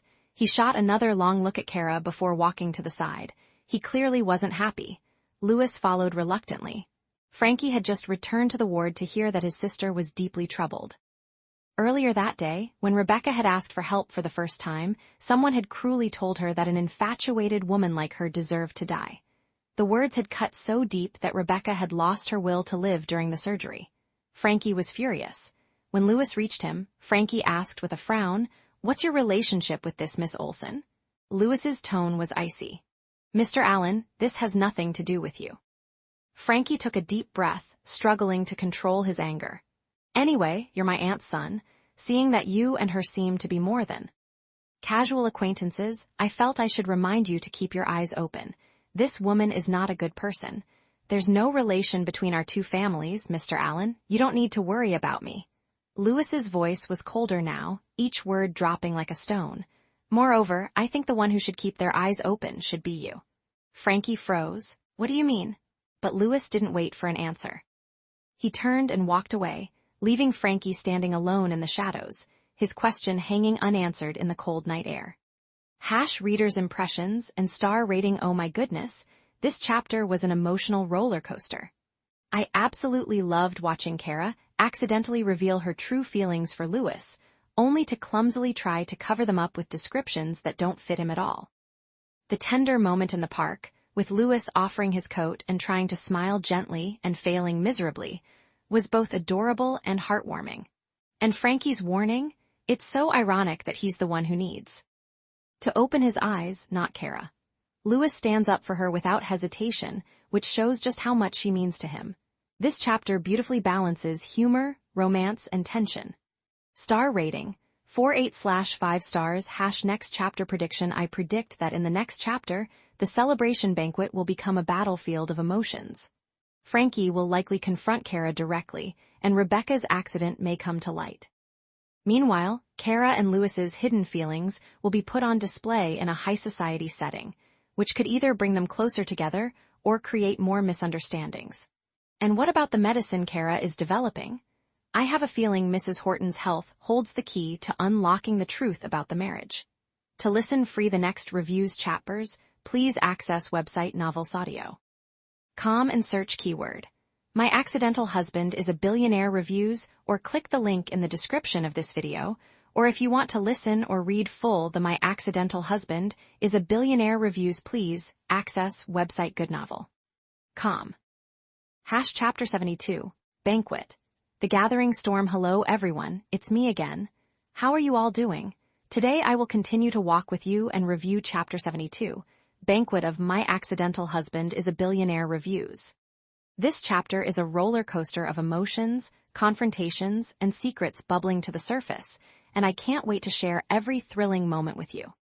So sit back, relax, and let me guide you through this unforgettable evening where past grievances meet present tension.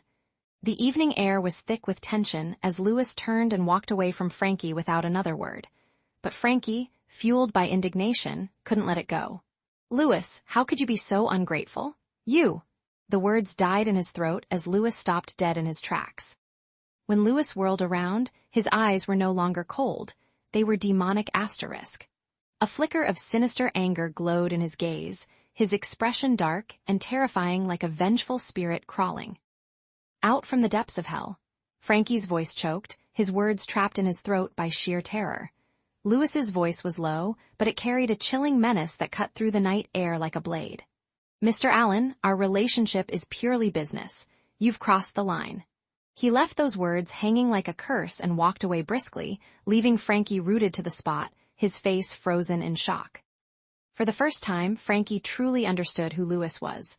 The man he had worked with was always cold but gentlemanly, but that gentlemanly facade had made Frankie forget the rumors of Louis's ruthless violence, his aggressive nature. Frankie had dismissed it all as gossip. But now, seeing that ferocious countenance up close, he realized Louis was not someone to be trifled with. Yet as Frankie watched, he saw something remarkable. The aggression that had threatened to consume Louis, just moments ago, faded away like mist in the morning sun. As he approached Keira, By the time Louis returned to her side, he was just that slightly cold-hearted normal man once more. Keira, wrapped in Louis's jacket, felt no more chill. The well-tailored black suit still carried his body heat, enveloping her completely. And underneath, a subtle masculine scent of vanilla that made her heart soften in ways she didn't expect. Seeing Louis now only in his black shirt, she picked up the little puppy. "Let's go." "Okay," he replied simply. Morning came with golden sunlight streaming through the windows. Louis had already left for work.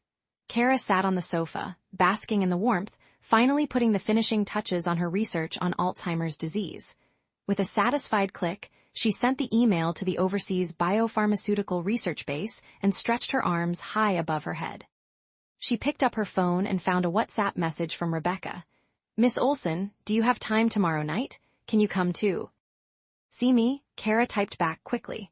"I'll be attending the celebration dinner of the Horton and Allen family tomorrow evening." Just as she hit send, her phone buzzed with a call from Samuel. His voice was heated. "Boss, we've encountered a bit of trouble with our project." Keira's expression remained calm. "What happened?" Samuel fumed. "We've always purchased our hydrogen energy materials from the Allen family. But when I tried to buy more today, they suddenly refused to sell. With the new energy market booming, production can't keep up with demand. Even if we find another supplier, it'll take time. The problem is, we've already agreed on delivery dates with our customers. If something stalls us, we'll breach the contract." Keira frowned deeply. The Allen family in Clance. She had always trusted Samuel to manage the company's day-to-day affairs while she focused on technical issues. She never expected her company to have dealings with the Allen family. Samuel confirmed. "Yes, I've tried to get information from their sales manager. They haven't lined up another buyer, but someone from the top ordered them not to sell to us." Keira lowered her gaze, piecing the puzzle together. "I understand. I'll go ask." She hurried toward the rehabilitation ward. She was friends with Rebecca and on good terms with her parents. She needed to ask directly in case someone was stirring up trouble behind the scenes. As she approached the hospital ward, she ran into Frankie by coincidence. He looked like he had just returned and was about to go upstairs. Keira quickened her pace and called out, "Mr. Allen, hello?" Frankie halted and turned. The moment he saw her, his gentle demeanor turned noticeably frosty. Keira tried to remain composed. "I'm Dr. South. My company has been continuously purchasing hydrogen energy materials from your company. However, your company suddenly announced this month that it would no longer sell to us. Is there a misunderstanding?" "No misunderstanding." Frankie's face was cold, his eyes filled with disdain. "It was my order. We won't sell anything to you." Keira was taken aback. "Why?" Frankie's voice dripped with contempt. "Miss Olsen, have you already forgotten what you casually said?" Keira was confused. Did she accidentally say something wrong while accompanying Rebecca? But she had no recollection of such an incident. Every time she talked to Rebecca, she seemed cheerful, even just now she had messaged her. "I don't recall," Keira said carefully. "Even if I said something wrong, Rebecca probably doesn't hold a grudge. In consideration of the little favor I did for Rebecca, can you not be petty, Mr. Allen?" Little favor asterisk. Those words hit Frankie like a slap. He mistakenly assumed she was referring to helping with witness testimony at the police station. "How dare she boast about that? How dare you mention Rebecca?" Frankie's voice rose. "You ought to help her with the testimony. That's the duty of every citizen." Keira's voice turned cold. "Mr. Allen, nothing should be taken for granted." Frankie was even angrier now. "You're right. So the Allen family also doesn't have to sell the hydrogen energy materials to you." Keira took a deep breath. When she first met him at the hospital, she thought Rebecca's brother wasn't half bad. But now he had turned on her so cold-heartedly. Before she could say anything else, Frankie strode into the rehabilitation department. His assistant stood at the entrance, blocking her path. "Miss, please keep your voice down and avoid disturbing the patient's rest." Keira was shocked. Fury welled up inside her like a volcano about to erupt. She turned around and left. Fine. She would address this properly with Mr. and Mrs. Allen at the dinner tomorrow. The next evening arrived with all the grandeur one would expect from a billion-dollar collaboration. The Imperial Hotel was illuminated with dazzling lights. The celebration dinner of the Horton Group and the Allen family was nothing short of spectacular. A considerable number of Horton Group employees attended, and some people had flown in from Clance to represent the Allen family. Back in the hospital, Rebecca had gotten dressed up. Frankie lifted her into a wheelchair, his movements careful but his expression dark. Mr. Allen sighed. "You always hated these kinds of events. Why are you insisting on going today, Mrs. Allen added gently, "Don't go if you don't want to. If you don't want to be alone, I will stay with you." Rebecca looked dispirited, her expression quite downcast. She stared at her phone. "Since yesterday, Miss Olsen has been distant with me. When I asked her to come to see me, she made an excuse to decline, so I have to go to the banquet to find her. Let's go now." Frankie pushed her out of the room and down to the parking lot. Just as he was about to lift her from the wheelchair into the car, a Bentley drove by. The Allen family turned to look and saw Keira and Louis sitting in the back seat. Rebecca's face brightened. "Miss Olsen." Reader's impressions and star rating. Oh my goodness, this chapter was absolutely electrifying. The tension between Louis and Frankie was palpable. I literally held my breath when Louis turned around with that demonic look. And Keira, our brilliant Keira, caught in the middle of a storm she didn't even create. The misunderstanding over the little favor is driving me crazy. Frankie is so blinded by his anger that he's hurting his own sister's relationship. But the real highlight, that final moment in the parking lot, Rebecca's desperate need to see Keira, and the glimpse of Keira in that Bentley with Louis. I'm on the edge of my seat. The character development is incredible. We see Louis's protective nature, Keira's resilience, and Frankie's stubbornness. This chapter sets up so much drama. For the banquet, star rating, 4.8/5 stars. Next chapter prediction, I predict the banquet will be an explosion of emotions. Rebecca will confront Keira about being distant, but Keira will be dealing with the hydrogen energy crisis. Frankie will undoubtedly make things worse, but I suspect Louis will step in and protect Keira in a way that surprises everyone. There might even be a revelation about the little favor that changes everything. Maybe Rebecca knows something Frankie doesn't, and I wouldn't be surprised if Mrs. Allen, seeing Keira's distress, intervenes and sets the record straight. The banquet is going to be a battlefield of secrets and truths. To listen free the next reviews chapters, please access website novelsaudio.com and search keyword "My Accidental Husband is a Billionaire" reviews, or click the link in the description of this video, or if you want to listen or read full the My Accidental Husband is a Billionaire reviews, please access website goodnovel.com. Chapter 73. Match Made in Heaven. A glimpse of something more. Hello everyone, it's me again. How are you all doing? Today I will continue to walk with you and review Chapter 73. Match Made in Heaven of My Accidental Husband is a Billionaire reviews. A chapter that sizzles with romantic tension, unexpected longing, and the undeniable pull between two souls who are supposed to be temporary but feel anything but. As Rebecca's exclamation hung in the air, Mr. Allen and Mrs. Allen leaned closer, squinting through the tinted windows of the Bentley. They thought they caught a glimpse of Keira's lovely face. Their lips parted, ready to greet her with warmth and gratitude, but the Bentley never slowed. It glided past them like a ghost, disappearing into the flow of traffic. Mr. Allen blinked in surprise. That was Miss Olsen, wasn't it? Mrs.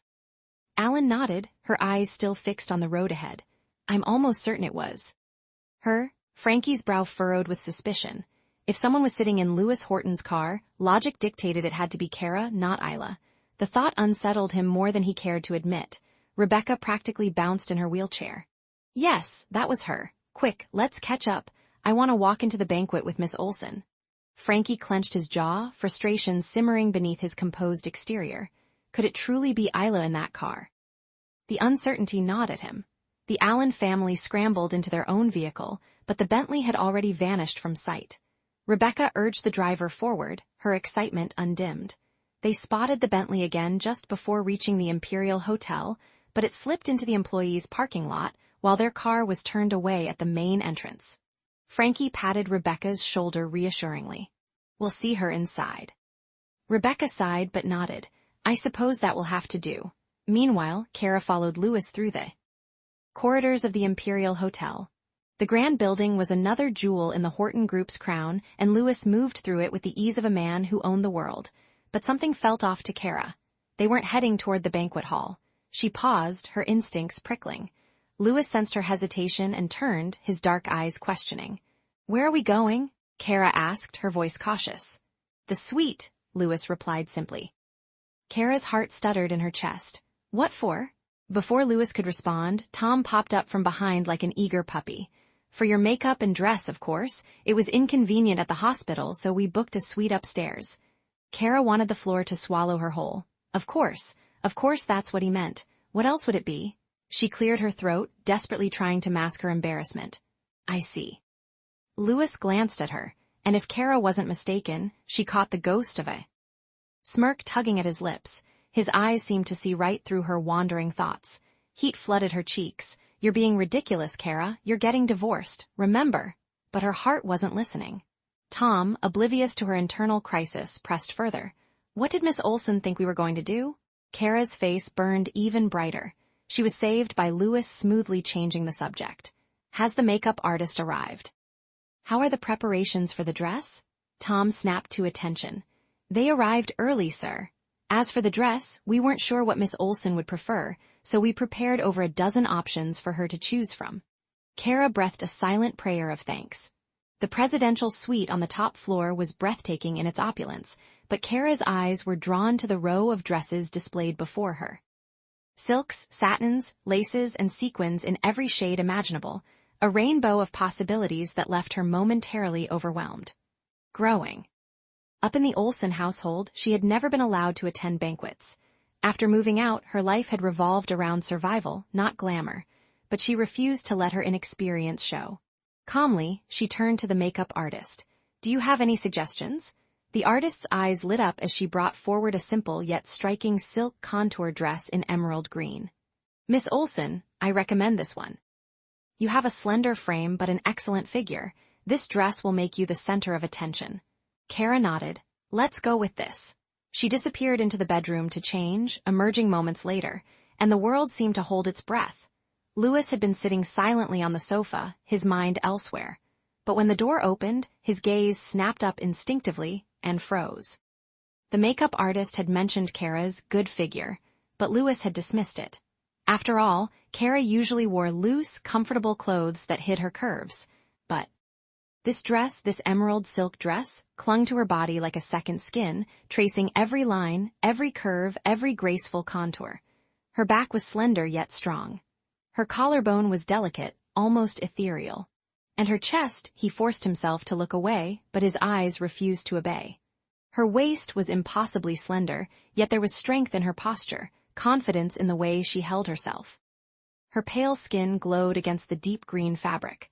Her black hair cascaded freely down her back, swaying with every movement. The dress could make any woman look charming, but on Keira, it unleashed something wild, primal, irresistible. Louis swallowed hard. He knew he should look away. Politeness demanded it, but his eyes were captivated, trapped by the sight of her. Keira felt his gaze burning into her skin. It was the first time she had worn such an alluring dress, and she had been nervous. But his reaction, the way his eyes couldn't seem to leave her, made her feel bold.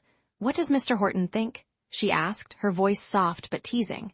Louis picked up his cup and took a long sip of water, trying to cool the heat rising in his chest. "It's okay." "Okay?" That was the best he could manage. Keira smiled inwardly and stepped forward to see herself in the mirror. But the high heels, treacherous, unfamiliar things, betrayed her. Her ankle wobbled and she tipped sideways. "Careful." Louis surged from his seat as if propelled by instinct. His arm wrapped around her waist, steadying her, pulling her close. For a moment, time stopped. Keira felt the heat of his palm through the thin silk, seeping into her skin like a brand. Her breath caught. She pushed away instinctively, stumbling back 2 steps. The temperature in the room seemed to skyrocket. The air grew thick, heavy, suffocating. Flustered, Keira kicked off her heels. "These are impossible. I'll wear flat shoes." "There's no rule that evening gowns require heels," the makeup artist agreed smoothly. "Miss Olsen is tall enough and carries herself beautifully. Flats will suit you perfectly." Then the artist tilted her head, studying the couple before her. "You know, I didn't notice it before, but your dress and Mr. Horton's suit are a perfect match. You two look like a match made in heaven." Keira's cheeks flushed. She waited for Louis to refute the statement, to dismiss it with cold logic. But he said nothing, not a word. Something stirred in Keira's chest, something warm and dangerous and undeniable.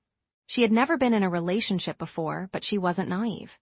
She could see the change in his attitude, the way his eyes lingered, the way his protective instincts flared.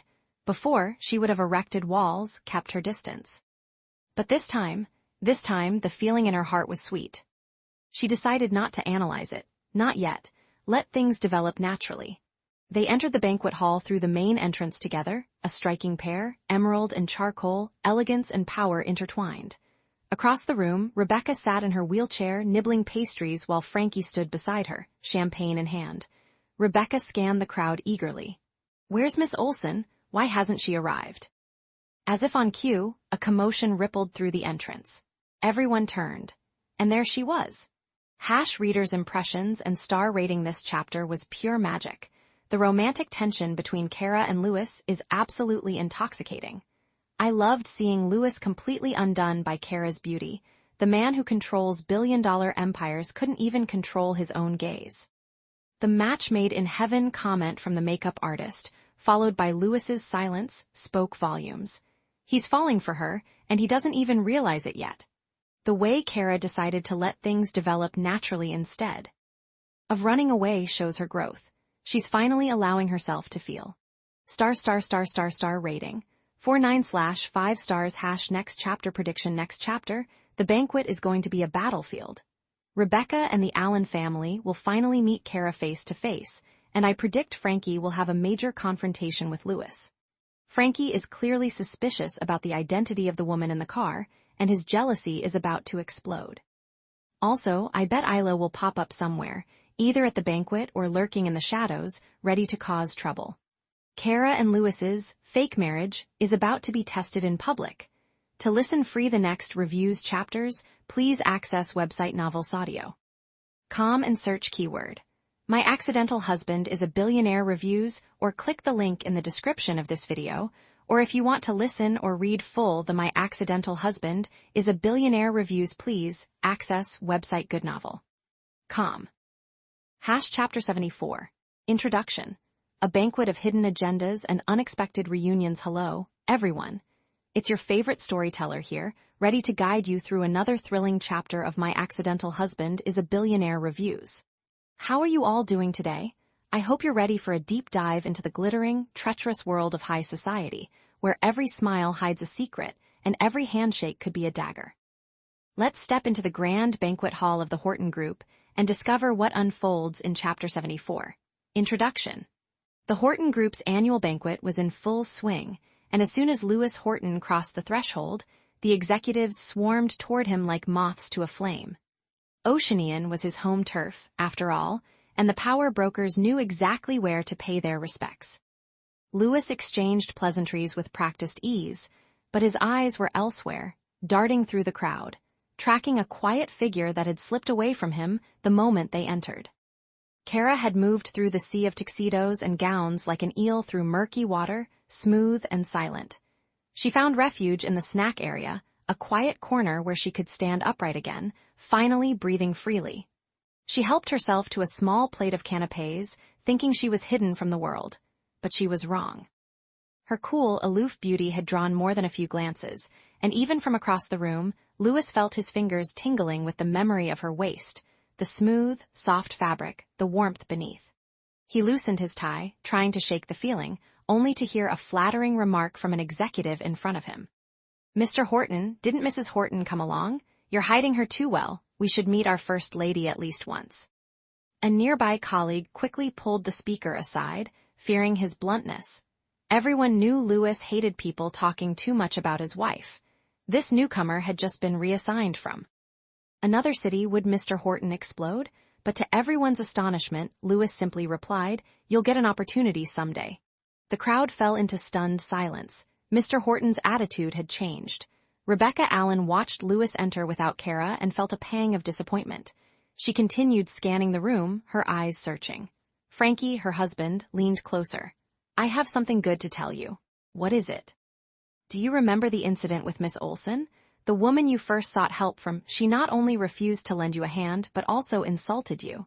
Rebecca's pupils contracted. She lowered her head, her voice touched with lingering sadness. "I remember." When she had been at her lowest, the anger and accusations from a stranger had nearly pushed her over the edge. Being scolded like that had made her feel utterly hopeless, as though her future was a void. "I took revenge for you," Frankie said slowly, his voice carrying a hint of darkness. "What?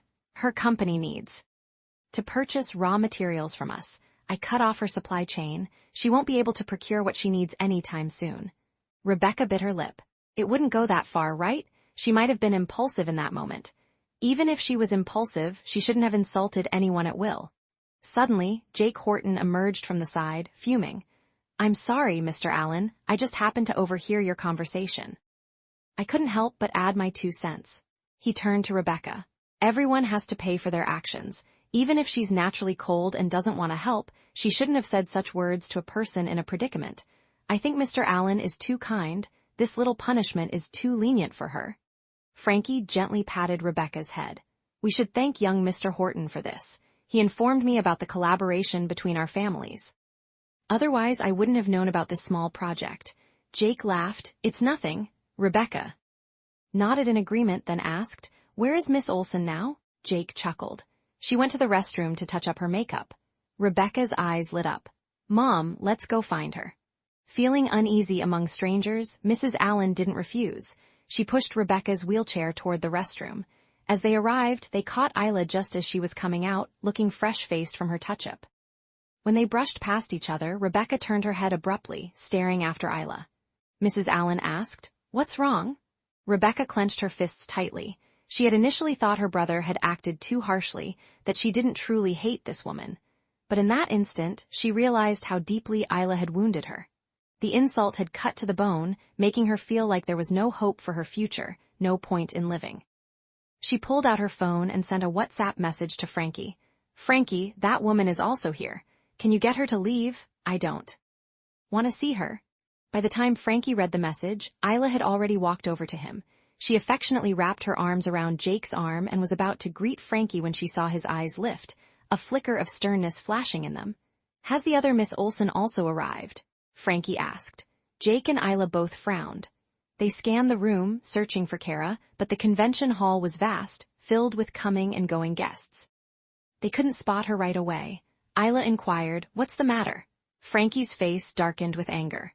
"Rumor has it that she also came to the feast. What does this mean, young Mr. Horton? Is the Horton group looking to embarrass the Allen family?" Jake replied quickly, "I'll handle it now."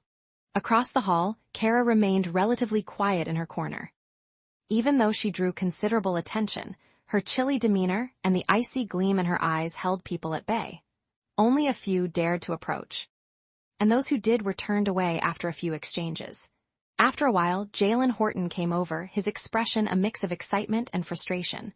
"What are you doing here alone? Who did you come with?" The last part was said with a note of blame, as if he assumed whoever invited her had been neglectful. Keira smiled. "Being alone is wonderful. There are no disturbances." "Indeed," Jalen muttered, seeming to want to say more. But a group of people approached, surrounding Jake. "Young Mr. Horton, you'll have to guide us more in the future." Jake responded with a light smile. "There's no need to be so formal. I'm just the deputy head of the development department." "You are too humble. We've heard insider news that plans are underway to promote you to director." The crowd immediately erupted in congratulations. "Young Mr. Horton is so young and has already done so much for the group.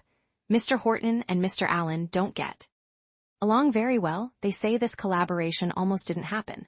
Thankfully, young Mr. Horton acted as the mediator. We just saw Mr. Allen and young Mr. Horton talking happily." Jake thrived in this atmosphere. He raised his champagne glass. "Don't say that. The project was initiated by my uncle. Mr. Horton indeed has abilities, but he's somewhat aloof. If he could be half as amiable as you, all discussions would be smoother." "Yes, yes. Our group and the enterprises in Clance have always been unable to establish a connection. If Mr. Allen could introduce us, the future development scope of our group could be broader." Hearing their words, Jalen sneered. "This Jake, I don't know what he used to win over Mr. Allen's favor. He's been acting all high and mighty in the company these past few days." He added in frustration, "My cousin is the most stubborn person. Although he has connections with the Allen family, he refuses to talk properly. It would be great if I could meet someone from the Allen family myself. If he doesn't want to establish a relationship, I can do it for him to prevent Jake from slandering him behind his back. Listening to his words, Keira glanced around the room. Her sharp eyes caught sight of Mr. Allen standing with Frankie. She turned to Jalen and said calmly, "Let's go. I'll introduce you to the Allen family." Reader's impressions and star rating. Asterisk, what a masterfully crafted chapter of tension and subtle power plays. The banquet setting became a chessboard, with each character moving with hidden agendas. I loved how Keira remains an enigma. Her quiet withdrawal only makes her more magnetic, while Lewis's unexpected change of heart regarding his wife hints at deeper emotions. Rebecca's confrontation with her past pain was heart-wrenching, and Frankie's cold vengeance was both satisfying and chilling. The contrast between Jake's scheming ambition and Jalen's frustrated loyalty adds rich layers to the family dynamics. And that final line, Keira's offer to introduce Jalen to the Allen family, leaves us burning with anticipation. A truly gripping chapter that balances luxury, emotion, and intrigue perfectly. Star rating. 4.8/5 stars. Next chapter prediction. Asterisk, now that Keira has boldly offered to connect Jalen with the Allen family, the next chapter is sure to explode with confrontation. Will Frankie recognize Keira and react with hostility? Will Jake try to sabotage this new alliance? And most importantly, how will Lewis react when he discovers his wife is forging connections without his knowledge? I predict a tense showdown that could reshape the power dynamics within the Horton group and the Allen family alike. Mandatory call to action sentence. Asterisk, to listen, free the next review's chapters, please access website Novels Audio. Com and search keyword. My Accidental Husband is a Billionaire reviews, or click the link in the description of this video, or if you want to listen or read full the My Accidental Husband is a Billionaire reviews, please access website Goodnovel. Com. Chapter 75. In the Spotlight. The Dance of Hidden Intentions. Hello, my dear listeners. I hope you're all doing wonderfully today. Come, pull up a chair and let me walk you through another thrilling chapter of My Accidental Husband is a Billionaire. In Chapter 75, the banquet floor becomes a stage for secrets, proposals, and a quiet storm brewing between Keira and Lewis. Let's dive right in, shall we? Keira had come to this grand banquet with a noble, if fragile, hope, to mend the torn relationship between Lewis and the Allen family. Yet, as she stood there, surrounded by the glittering chandeliers and the murmur of high society, her heart grew heavy with doubt. She realized with painful clarity that the chance was slim. For all his cool, gentlemanly exterior, Lewis was a man of hidden depths and hidden wounds. She remembered the tender way he had cared for her in the hospital, the gentle attention to detail when he helped her change into her banquet attire.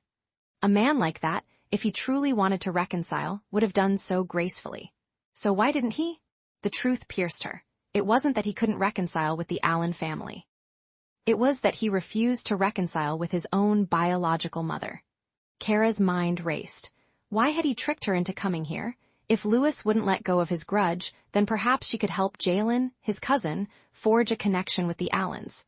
At least that might improve their standing in the company, but deep down she knew Lewis probably didn't care about any of that. Jalen, standing beside her, was stunned. "You know the Allen family?" he asked, his voice laced with surprise. "Yes, I've done them a small favor," Keira replied calmly, her eyes sweeping the room toward the corner where the Allens stood. She began to move in their direction, but suddenly the air changed. Music flooded the venue, rich, swelling, irresistible. The celebratory banquet's classic event, the dance, had begun. The crowd instinctively parted, clearing a magnificent dance floor. Keira stopped in her tracks, deciding to wait until the music faded. But the moment she paused, a swarm of men descended upon her. "Miss, may I have this dance?" One after another, their voices eager, their eyes hungry. Keira politely refused again and again. "I'm sorry, I don't dance." Some men, sensing her reluctance, bowed out gracefully, but others, thick-skinned and relentless, pressed on. "That's all right, I can teach you," one insisted. "Not interested," she replied flatly. Another man, bolder, challenged her. "Are you uninterested in dancing or uninterested in me? You need to choose someone or the invitations won't stop." Keira's patience was wearing thin. Frustration simmered beneath her calm mask. Finally, she snapped, "I already have a dance partner." The man scoffed. "Who? Me?" A low, magnetic voice cut through the chatter like a blade. Everyone turned. There stood Louis, his expression unreadable, his presence commanding. The men surrounding Keira paled. "Mr. Horton," they stammered, quickly backing away. Louis did not acknowledge them. He walked directly to Keira, his eyes softening just a fraction. "Sorry for keeping you waiting," he said, his voice a quiet thunder. The corner fell quiet again, but across the hall, a wave of excited cheers erupted. Keira turned to see Jake, Louis's young nephew, holding Isla's hand, leading her onto the stage. Jake, fresh out of university, radiated youthful energy. Isla, in a pink evening gown, blushed like a rose. After they stepped onto the stage, Jake did not begin to dance. Instead, he stepped back, took a microphone, and addressed the entire hall. "Isla, I'd like to tell you something with so many witnesses here today." Isla's eyes sparkled. Her smile was pure sunshine. Jake continued, his voice earnest. "To be honest, I was distracted during university and never noticed you. But after spending time with you recently, I've discovered your kindness, your cuteness, your gentle and considerate nature. Your hard work bridged the gap between Mr. Allen and me. Our relationship has improved, and this wonderful collaboration has happened." The crowd murmured approvingly. "So that's why young Mr. Horton and Mr. Allen are so close, thanks to Miss Olsen. This is how business should be done, broad-minded, moving beyond old grudges. I heard Miss Olsen's mother is from Clance. She could connect us with the Davis family, too." Isla's face glowed with surprise and delight. She understood. Jake was elevating her social standing, honoring her in front of everyone. Marriage into the Horton family was a step up, but this public praise gave her new confidence. She smiled. "Jake, this is what I ought to do." Then Jake pulled out a small, exquisite box. He opened it to reveal a 3-carat diamond ring glittering under the lights. He knelt on one knee. "Isla, will you marry me?" Isla gasped, covering her mouth, tears welling in her eyes. The crowd roared, "Marry him, marry him." Overjoyed, she extended her hand. The ring slid onto her finger, a perfect fit. The couple embraced, and they led the first dance of the evening. The spotlight was entirely theirs. Keira arched an eyebrow at Louis. "Maybe we should skip the dance," she said lightly, not wanting to seem envious of his nephew's moment. Jalen, still standing nearby, grumbled, "Jake sure knows how to pick his moments. Now no one remembers that you and the Allen family negotiated this cooperation. Everyone thinks it's all due to him and his fiancée." Louis didn't seem to care. He pulled out his vibrating phone and said to Keira, "I have to take a call." "All right," she replied. As he walked away, Jalen watched him, then confided to Keira, "Something about my cousin's behavior toward you seems off." Keira raised an eyebrow. "How so?" Jalen said, "Why does he need to tell you he's taking a call? Since when did my cousin inform anyone about his activities?" Before Keira could respond, her own phone vibrated. A message from Rebecca. "Miss Olsen, I'm at the banquet too. I couldn't find you in the restroom. Where are you now? I'll come to see you." Keira typed back, "I'm in the northeast corner." Rebecca replied, "Okay, be right there." Readers' impressions and star rating, *O, what a chapter. The tension was palpable, Keira standing alone, besieged by suitors, while Louis watched from afar. The moment he strode in and claimed her with that single word, "me," sent shivers down my spine. And then Jake's surprise proposal to Isla. It was a masterstroke of social maneuvering, elevating Isla while subtly stealing the spotlight. But Keira's quiet observation of Louis's distant behavior and Jalen's perceptive remark left me aching for more. The hidden currents between Keira and Louis are electric. I loved every moment. This chapter deserves a solid star. 4.8 out of 5 stars. Next chapter prediction, * Rebecca is on her way to find Keira. What does she want? Will her arrival stir new complications? And will Louis return from his phone call to find his wife engaged in yet another conversation? I predict a reveal, perhaps something about Keira's past or a new alliance that will shake the banquet hall. Stay tuned, dear listeners. To listen free the next review's chapters, please access website novelsaudio.com and search keyword "My Accidental Husband is a Billionaire" reviews, or click the link in the description of this video, or if you want to listen or read full the My Accidental Husband is a Billionaire reviews, please access website goodnovel.com. Chapter 76. Drive Her Away. The scheming fiancé strikes. Hello everyone, it's me again. How are you all doing? Today I will continue to walk with you and review Chapter 76. Drive Her Away of My Accidental Husband is a Billionaire reviews. If you thought the drama at the Horton group banquet was already intense, buckle up, because in this chapter, the claws come out and the battle lines are drawn. When Keira finally put down her phone, she realized the first dance had already ended. Jake and Isla walked off the dance floor, once again enveloped by a swarm of congratulations. But Keira's eyes were elsewhere. She spotted Mrs. Allen pushing Rebecca, accompanied by Mr. Allen and Frankie Allen, deep in conversation. Rebecca looked emotional, and Keira's heart tightened with worry. She needed to check on her friend. But before she could take a single step, a smug voice cut through the air. It was Arian O'Neill, Jake's sidekick, puffed up with self-importance. "I know you're Dr. South," he sneered, "but so what? You're just a researcher. Can you compare to young Mr. Horton's fiancée? She has connections in Clance. In this circle, it's all about who you know." Keira didn't even bother to respond. She completely ignored Arian, her focus fixed on Rebecca's group. Just as she prepared to move, Isla stepped directly into her path. "Keira, are you going to see Mr. Allen?"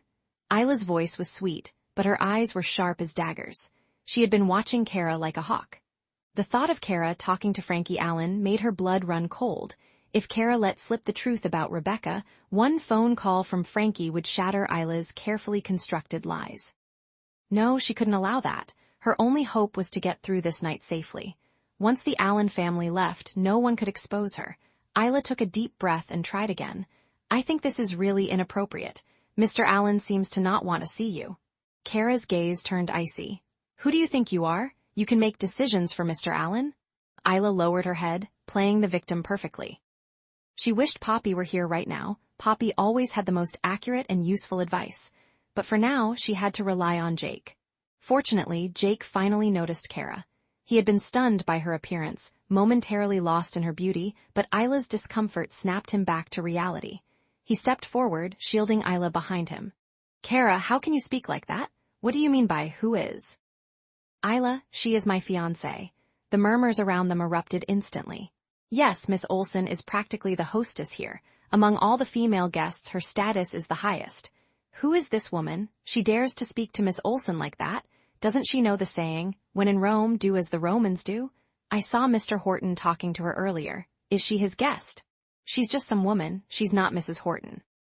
How could she possibly surpass Miss Isla's esteemed status?" Keira frowned, her patience evaporating. She tried to maneuver around them, but Isla grabbed her hand. "Keira, it's a celebration today. There seems to be some misunderstanding between you and Mr. Allen. Please don't bother him. You might disrupt the cooperation between the Horton group and the Allen family." Keira shook off Isla's hand. "None of your business." She hadn't used much force, but Isla's eyes flashed with malice. She deliberately stumbled backward and collapsed to the floor, gasping as if she had been violently pushed. Jake's face twisted with rage. "Keira, how could you hit her? Apologize to Isla now?" Keira looked at Isla with amusement. "I didn't hit her. I saw it with my own eyes and you're still denying it. So many people are watching." Jake took a deep breath, his voice rising.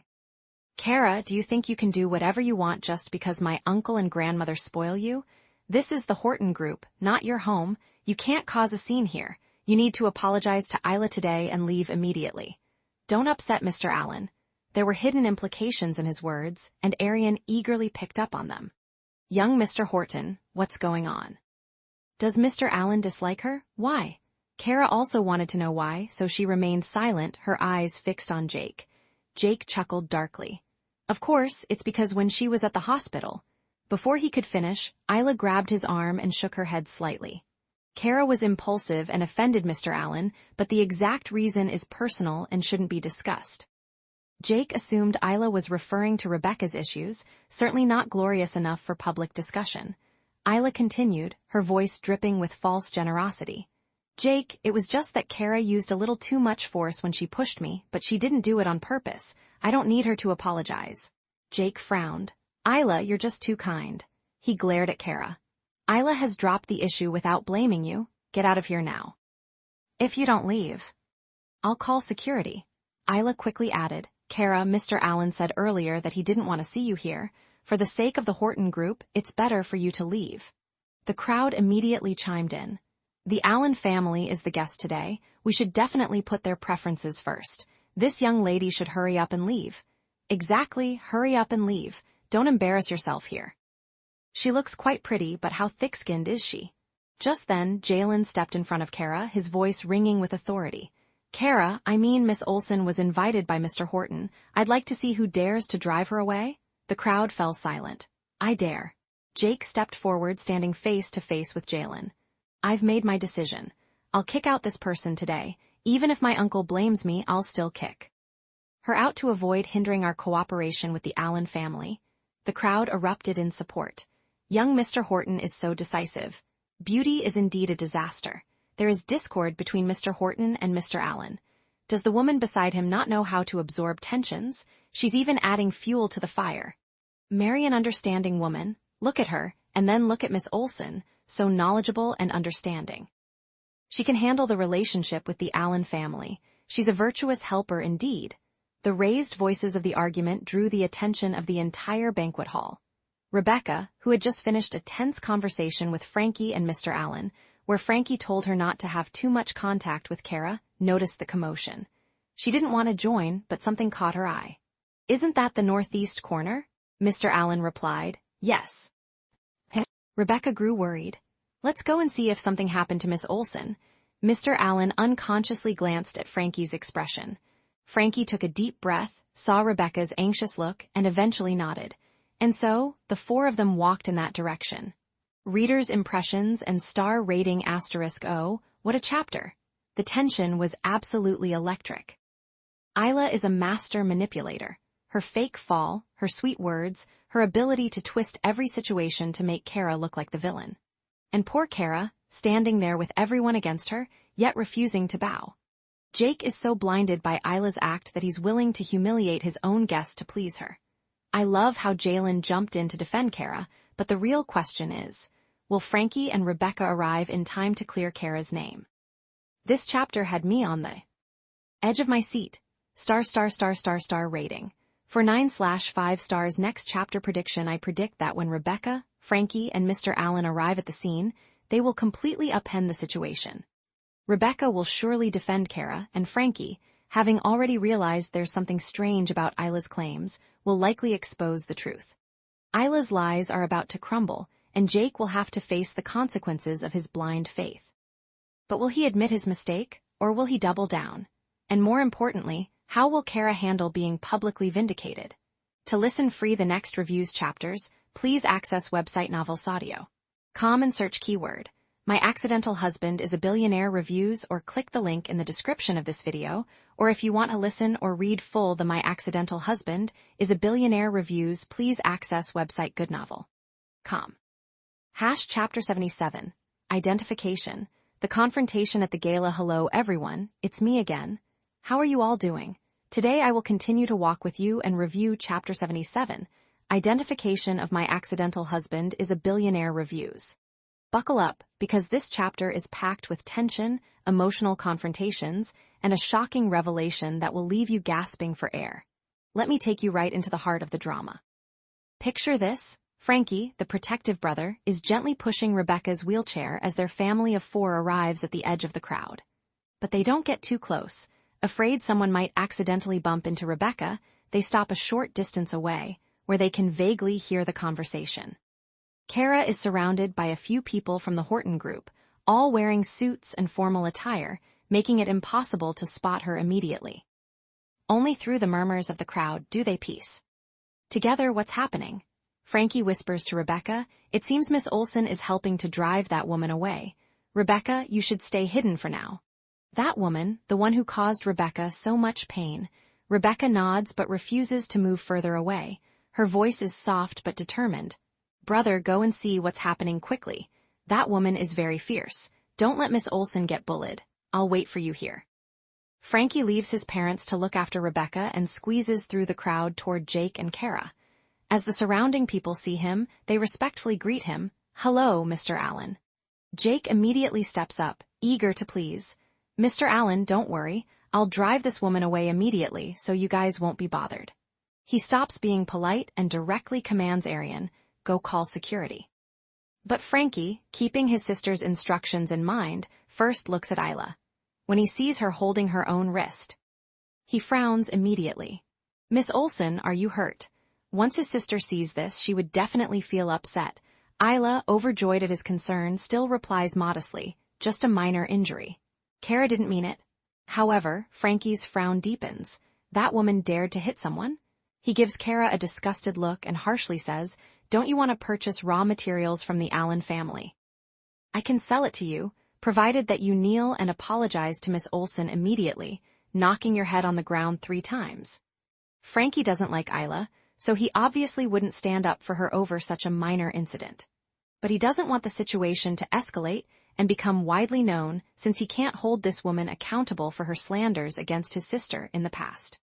Now that he has finally caught an opportunity, he uses this as an excuse to ruthlessly punish her on his sister's behalf. It's to make her pay the price for her malicious words. Keira narrows her eyes. This Frankie is pushing his luck. Jalen is enraged. Mr. Allen, whatever grudges you hold, to resort to such humiliation is too much. Jake also feels it's a bit over the top, so he can't help but say, Mr. Allen, Isla has already let it go. After all, they're sisters. But Frankie isn't backing down. I'm a person that places importance on the principle of the matter, and I don't have as generous a heart as Miss Olsen. He stares directly at Keira, his face expressionless. Believe it or not, if you can't satisfy me, I can make it so you can't buy raw materials within the country. Your little company will go bankrupt. Originally, he wanted to stall for time and delay their delivery, causing them to lose some compensation money. But now, he wants to go all out. It would be a matter of minutes for a large corporation like the Allen family, which has existed for several generations, to crush Keira's small company. It would be too easy. Keira stares at him. Allen was very gentle and polite to her when they first met. She really can't understand why his attitude suddenly changed drastically. Did this man think she could only purchase raw materials domestically? Her jaw tenses as she sneers, just about to say something when the frosty voice of Lewis rings out. Is Mr. Allen really that capable?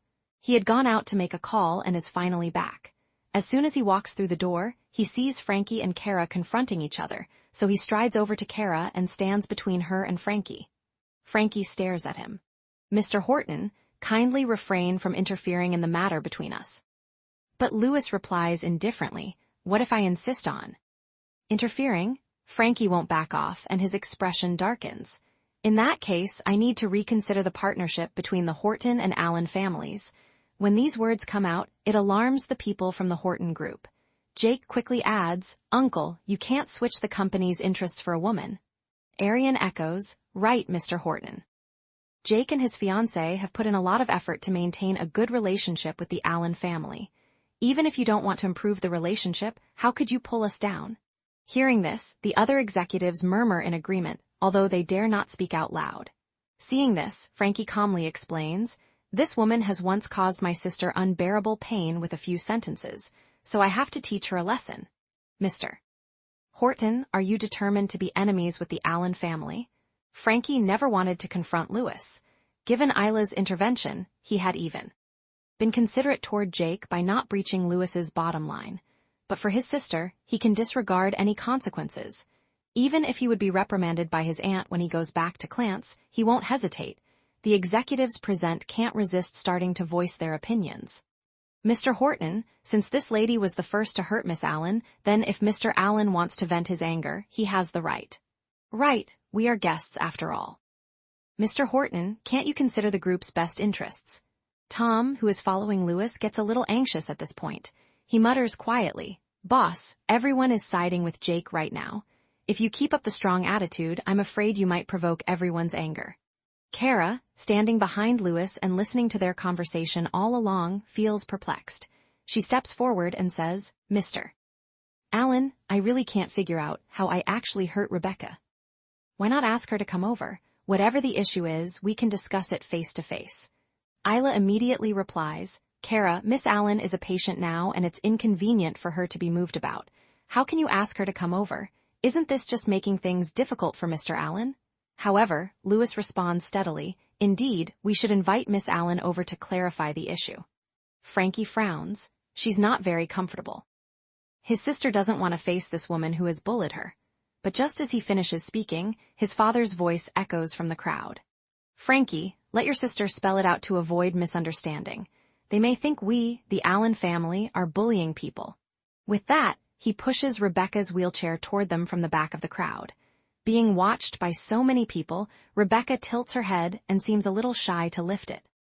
Seeing his sister like this, Frankie is heartbroken. He glares at Lewis. "Mr. Horton, after my sister explains the situation, I hope you'll keep your eyes open. You shouldn't blindly protect some societal scum." He squats down, pointing at Keira. "Rebecca, don't be scared. Look at her and tell everyone what this woman has done to you." And there it is, the moment that makes your heart pound.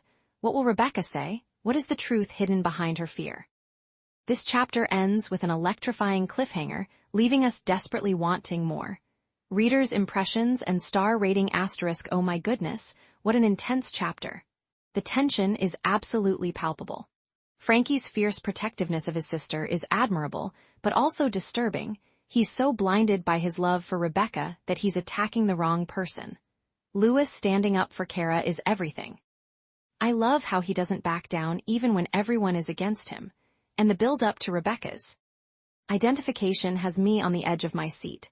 The author masterfully weaves emotions, anger, anxiety, hurt, and determination into every scene. This chapter deserves nothing less than ** rating. 4.9/5 stars. Next chapter prediction. I predict that when Rebecca finally looks up, she will not identify Keira as the one who bullied her. Something will click. Maybe Rebecca will recognize Keira's kindness from earlier, or she'll realize that Isla is the true culprit. This will shock everyone, especially Frankie, and force him to reconsider everything. Lewis will turn the tables, and Isla's carefully built facade might start to crack. Mandatory call to action sentence to listen. Free the next reviews chapters. Please access website novelaudio.com and search keyword "My Accidental Husband is a Billionaire" reviews, or click the link in the description of this video, or if you want to listen or read full the "My Accidental Husband is a Billionaire" reviews, please access website goodnovel.com. Chapter 78. Slap in the Face. The truth that stung like thunder. Hello everyone, it's me again. How are you all doing? Today I will continue to walk with you and review Chapter 78. Slap in the Face of My Accidental Husband is a Billionaire reviews.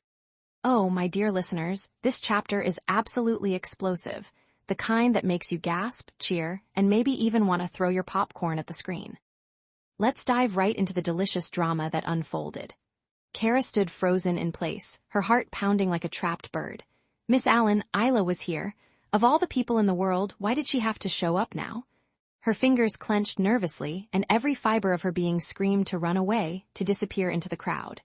Rebecca, fragile and trembling, looked utterly terrified. The betrayal from her husband and mother-in-law had shattered something deep inside her. But then, her brother. Frankie gently guided her gaze. Softly he pointed and said, "Look, Rebecca, is that the woman you told me about?"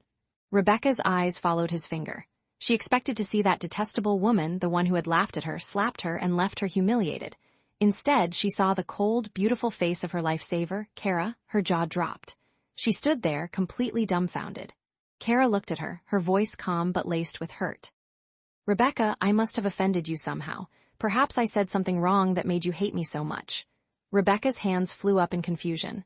"No, Frankie comforted her gently. "Rebecca, don't be afraid. You can speak up if you have anything to say." Whack! His father smacked him on the back of the head. "Frankie, have you pointed out the wrong person? That's Miss Olsen, the young lady who saved Rebecca." Rebecca nodded frantically. "What?" Frankie's eyes widened. He turned to Keira, and her face was full of anger, her clear, cold eyes watching them like a storm about to break. Then he looked at Isla. Her eyes darted nervously, her whole body trembling like a leaf in a hurricane. The truth hit Frankie like a freight train. He pointed at Isla, demanding, "Rebecca, tell me, who is she?" Rebecca flinched and waved her hand. "Brother, please get rid of her. I don't want to see her." Her attitude said everything. No explanation needed. Frankie's face drained of color. He shouted, "So Keira is your savior, and Isla is the evil woman who did nothing and added insult to injury?" Rebecca nodded immediately. The conversation echoed across the banquet hall, reaching the ears of every curious onlooker. Gasps rippled through the crowd. Everyone understood now. They turned to stare at Isla and Jake in shock. Jake's eyes bulged. He whipped his head toward Isla, disbelief painted on his face, but Isla's face had turned pale as chalk, completely drained of color. The hall fell into a tense silence. Those executives who had just been accusing Keira and Louis now shrank like scared chickens, not daring to meet anyone's eyes. A cold, deep voice sliced through the silence. "Mr. Allen, who exactly fails to see people for who they are?" Louis's tone dripped with sarcasm. "You should go to the hospital to get your eyes checked." Frankie's mouth opened and closed, but no words came out. He dared not say anything. Jalen seized the moment, his voice dripping with mockery. "In the future, we can't do kind things like helping people, lest someone gets fooled and we get cut off from resources. By the way, Mr. Allen, you just said you'd make sure Miss Olsen wouldn't get any supply in the country. Is this the Allen family's attitude toward their benefactors?" Frankie immediately turned to Keira, his face full of sincere apology. He had been displeased with Isla because she had made endless demands on him, but the real Miss Olsen had never asked for a single reward. He bowed his head. "Miss Olsen, I was blind. I'll make sure your raw materials are delivered as promised." "Right. Good." Keira's anger had faded. Now that the truth was out, she even felt a bit dumbfounded. She hadn't expected Isla to be shameless enough to steal credit, but she wasn't that angry either. Frankie had just been fooled, and that proved he wasn't all that clever or had good judgment. Better to work with him less in the future. After Frankie apologized, he remembered the culprit and looked angrily toward where Isla had been standing. But she was gone. He frowned, his voice dark. "Where is Isla Olsen?" "She ran away." Frankie could only glare at Jake. "Young Mr. Horton." "I need an explanation for this." Jalen seized the opportunity. "Young Mr. Horton, you're too impatient. You just graduated and you're eager to establish a foothold in the Horton group. But we should rely on real skills, right? Why are you always using underhanded tactics?" As soon as he said this, the crowd began to whisper. The incident with Dr. South was the same. He got promoted to deputy head of research by riding on Dr. South's coattails, and then it turned out Dr. South was Mr. Horton's contact. Now I see it. He was planning to get promoted to general manager by pretending to save someone's life this time. That's too shameless. It turns out Isla has been stealing other people's credit all along, but Miss Keira Olsen, humble and unassuming, has really helped us so much. Mr. Allen must be embarrassed in front of Mr. Horton. He didn't dare to refute when Mr. Horton told him to go check his eyesight. It'll be easier for them to cooperate in the future. The surrounding discussions and glances felt like needles stabbing Jake. He tried to explain, "I didn't know what really happened. It was all Isla's doing. I was fooled by her too," but no one believed him. After all, husband and wife were one, and they had just proudly announced their engagement. Frankie took a deep breath and turned to Louis. "Mr. Horton, I withdraw the suggestion I gave you when signing the contract. I demand that the project cooperation between the Allen and Horton families exclude young Mr. Horton." Louis remained calm. "Okay." He glanced around at the crowd. "The proposal to promote Jake to director of the project department is cancelled. His position as deputy general manager of the R&D department is revoked. Any objections?" The crowd shook their heads in unison. Jake felt as if he had been slapped brutally across the face. He clenched his fists, wishing he could dig a hole and hide in it. Finally, he slunk away in humiliation. "Miss Olsen," Rebecca called out softly and came to Keira, tears welling in her eyes.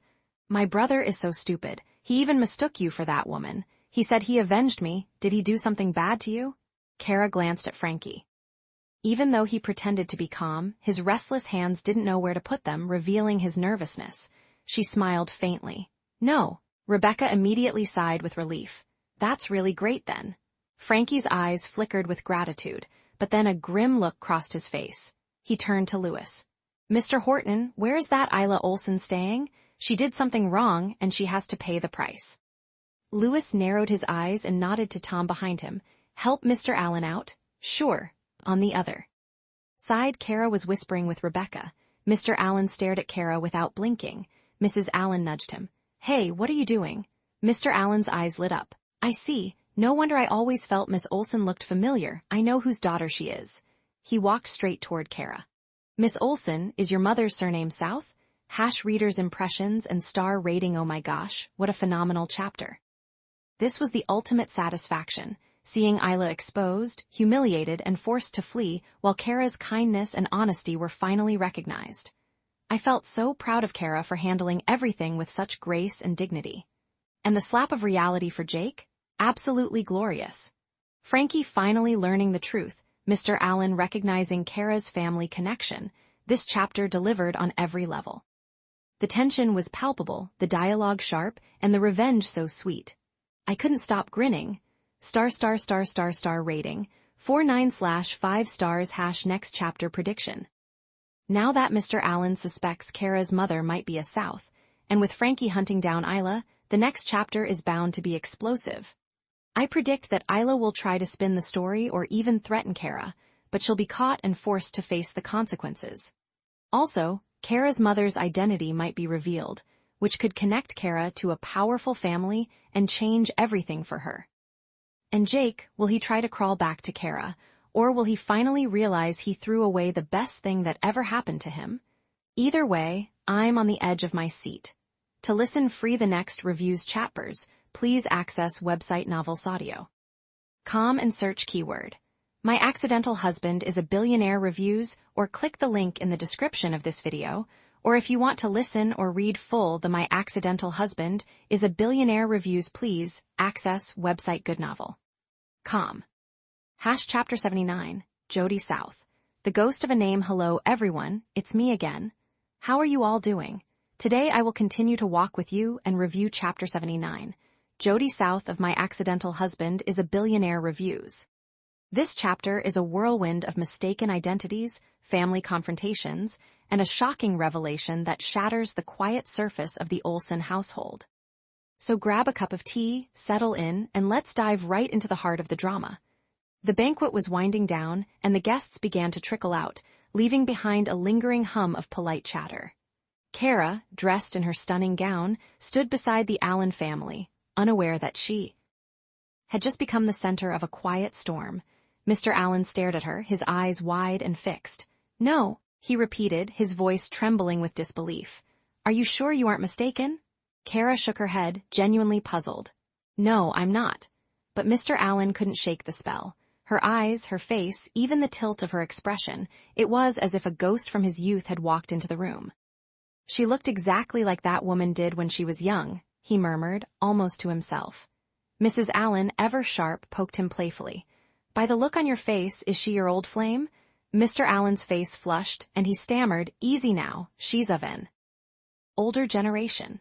Her surname is South, and her daughter's surname is South too." Seeing Miss Olsen's face, I thought the elderly woman was her grandmother. The words hung in the air, heavy with memory. Mrs. Allen, realizing her mistake, apologized, but Mr. Allen's gaze lingered on Keira, as if searching for answers that time had buried. Meanwhile, Frankie, having gathered his composure, approached his father. "Dad, I'm going to visit the Olsens. Their daughter deceived and played me. I need to talk to them." Mr. Allen's mocking tones sliced through the tension. Our perceptive Frankie actually got tricked. He then turned to Keira, his voice softer. "What kind of person do you see Miss Olsen as? Should we let Rebecca befriend her?" Frankie turned red but said nothing. Mrs. Allen only sighed, her eyes drifting towards Louis, who stood in the distance, a silent sentinel. The banquet ended. Louis personally saw the Allen family off, exchanging brief words in the parking lot. Keira came to say goodbye to Rebecca, who clung to her hand like a child. "After going back to the hospital, you must come to see me. I am leaving tomorrow," Rebecca pleaded. Mrs. Allen chuckled. "After going back to Clance, you need to go through your treatment. Once you are fully recovered, you can come to see Miss Olsen. We can get around so easily nowadays, but you make it sound like it's a matter of life and death." Keira smiled, feeling a warmth she rarely experienced. Rebecca, innocent and kind, was a glimpse of a life she envied. Yet her own world was about to crack open. When Mr. Allen announced he would go to the Olsen residence with Frankie to confront Isla, Keira's brow furrowed. She knew the Allens had every right to be angry, but her concern was for Mrs. Olsen's fragile heart. "Uncle Allen, I'll go with you," she said. Louis stepped forward, offering to drive her, but Tom reminded him of an international conference. Frankie interjected, "Just ride with us. It's on the way to the hospital, too." Louis's eyes darkened. "Never mind, Mr. Allen's sight isn't too good. I'm afraid you may not see the road clearly when driving." Frankie stiffened. "The Allen family isn't too poor to afford a chauffeur. Mr. Horton, you must be making fun of me." Jalen, ever the peacemaker, jumped in. "I can take Miss Olsen. It's on my way." Lewis reluctantly agreed, and Keira followed Jalen to his car. As they drove, Jalen cleared his throat. What exactly is your relationship with my cousin? I should warn you, my cousin is married. Even though I haven't met his wife, they have been married for 2 years and have always been close. You should be careful not to end up as the other woman. Keira rubbed her chin, a mix of smile and seriousness on her face. So, do you know who his legal wife is? Who? Keira blinked. Me. Jalen laughed awkwardly. Dr. South, don't joke with me. His wife is studying abroad, it can't possibly be you. Keira said nothing more. The truth would come out soon enough. When they arrived at the Olsen residence, Keira hurried ahead, hoping to prepare Mrs. Olsen for the Allen family's sudden visit. But as she stepped into the living room, a sharp slap greeted her. Slap! Keira's head snapped to the side, her cheek burning. Blood trickled from her mouth, metallic and hot. Taylor stood before her, face twisted with rage. You ungrateful creature. Why did you steal your sister's credits? Are you jealous of her and want her to be divorced by the Horton family? Keira's eyes slowly cleared of shock. She licked the blood from her lips and swallowed, a cold dread spreading through her chest. Behind Taylor, Isla sobbed on the couch, her eyes red. Mrs. Olsen rushed over, shocked. Taylor, what are you doing? How dare you lay hands on Keira just based on Isla's side of the story? Taylor's voice was ice. Surely, I don't care about the truth. All I know is that Isla is our daughter. As the Olsens' illegitimate daughter, she should uphold Isla's reputation. Just then, Mr. Allen, Frankie, and their bodyguards barged in. Taylor instinctively shielded Mrs. Olsen. Who are you? How dare you barge into our house? Frankie was about to speak, but Mr. Allen cut him off, his voice a whisper that echoed in the room. Jody South? Are you Jody South? Mrs. Olsen's face went pale. The name hung in the air like a fallen star. Readers' impressions and star rating. * This chapter is a whirlwind of emotion and revelation. The mistaken identity leads to a chilling family confrontation, and that final slap, Hugh, it stings. Keira's resilience shines through the pain, and the unresolved mystery of Jody South adds a layer of depth that promises more secrets. I'm on the edge of my seat. **** rating. 4.7/5 stars. Next chapter prediction. * Now that Mr. Allen has recognized Mrs. Olsen as Jody South, the past is about to collide with the present. The Olsens' dark secrets will unravel, and Keira may finally learn the truth about her mother's history. Expect a fierce confrontation between Taylor, Mrs. Olsen, and the Allens, while Isla's lies start to crumble. Mandatory call to action. * to listen free the next review's chapters, please access website Novels Audio. Com and search keyword. My Accidental Husband is a Billionaire reviews, or click the link in the description of this video, or if you want to listen or read full the My Accidental Husband is a Billionaire reviews, please access website goodnovel.com. Chapter 80, Her Origin, the truth that shatters everything. Hello everyone, it's me again. How are you all doing? Today I will continue to walk with you and review Chapter 80, Her Origin of My Accidental Husband is a Billionaire reviews. Get ready, because this chapter is an emotional roller coaster that peels back layers of family secrets, confronts deep-seated resentment, and leaves our heroine Keira standing alone once more. Let's dive in. The scene was set for a dramatic confrontation. Frankie had arrived at the Olsen household with an army of stern-faced bodyguards, their menacing presence blocking every exit. Poor Isla was terrified, her face drained of all color, tears trembling in her eyes but not daring to fall. Taylor, flustered and protective, tried to shield Mrs. Olsen from the chaos. But it was the frail Mrs. Olsen herself who remained the most composed. She frowned at the intruders, her dignity unshaken. Then came the shock of recognition. Mr. Allen, Frankie's father, called out her name. Miss South? Mrs. Olsen hesitated, then whispered, Mr. Allen? He nodded gravely. Yes, it's me. Looking around the modest Olsen home, his disapproval was evident. Back then, you and your sisters were the most sought-after women in Clance. How did you end up marrying into this? Taylor's face twisted with resentment at the slight, but Mrs. Olsen quickly changed the subject. Mr. Allen, what brings you here? Frankie, seething, cut in. I'm here to hold Miss Isla accountable. Mr. Allen shot him a warning look. Frankie, Miss South is your elder. Show respect. Frankie forced himself to calm down and recounted everything. How Isla had refused to help a girl in distress, even spewed vicious words. That sealed the girl's fate. how she had impersonated Dr. South, stolen Keira's credit, and claimed all the glory. The more Jody Mrs. Olsen heard, the paler she grew. Her hands trembled. The medicine she had taken could no longer suppress her coughs. She clutched her chest, coughing violently. Taylor rushed to her side. "Shirley, don't get upset." Frankie fell silent, seeing her condition. Mr. Allen quickly said, "Ms. South, since Isla is your daughter, let's forget this. We won't pursue it." Frankie frowned in protest, but his father's stern gaze silenced him. Mrs. Olsen struggled to speak through her coughs. "Mr. Allen, I will punish her, and give you an explanation." Mr. Allen waved his hands. "No, rest now. My son and I will take our leave." He pulled a reluctant Frankie out the door. Before leaving, Frankie glanced at Keira. Her cheeks were swollen, her eyes fixed on Mrs. Olsen with a complex expression. He wanted to stay, but he had to go. Once in the car, Frankie demanded, "Dad, what relationship do you have with Miss South? You're not cheating on Mom, are you?" Mr. Allen smacked his head. "Nonsense, she did our family a great favor back then." Frankie relaxed, but Mr. Allen's brow furrowed. "I feel like I'm forgetting something." "Never mind." He sighed sadly. The once famous woman, how did she fall to this state?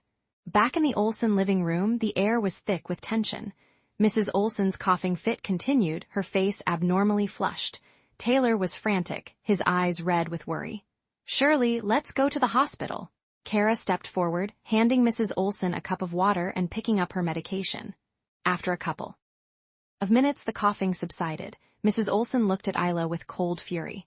"Neil." Isla's eyes widened. "Mom, I said Neil." Taylor jumped in. "Shirley, don't be angry, it's not such a big deal." Mrs. Olsen's voice crackled with anger. "The most important thing is character. She pretended to be Dr. South, stole Keira's credit. How can I not be angry?" Keira quickly said, "Ma'am, getting angry is bad for your health." Taylor whirled on her. "You knew her condition, so why did you bring them here? Do you want to kill her?" Keira clenched her fists. "It wasn't me who brought them." She was only explaining to Mrs. Olsen. The others didn't matter. Mrs. Olsen nodded gently. "I know, you came in ahead of them to warn me, didn't you?" Keira's eyes grew teary. Mrs. Olsen understood her. She always had, but...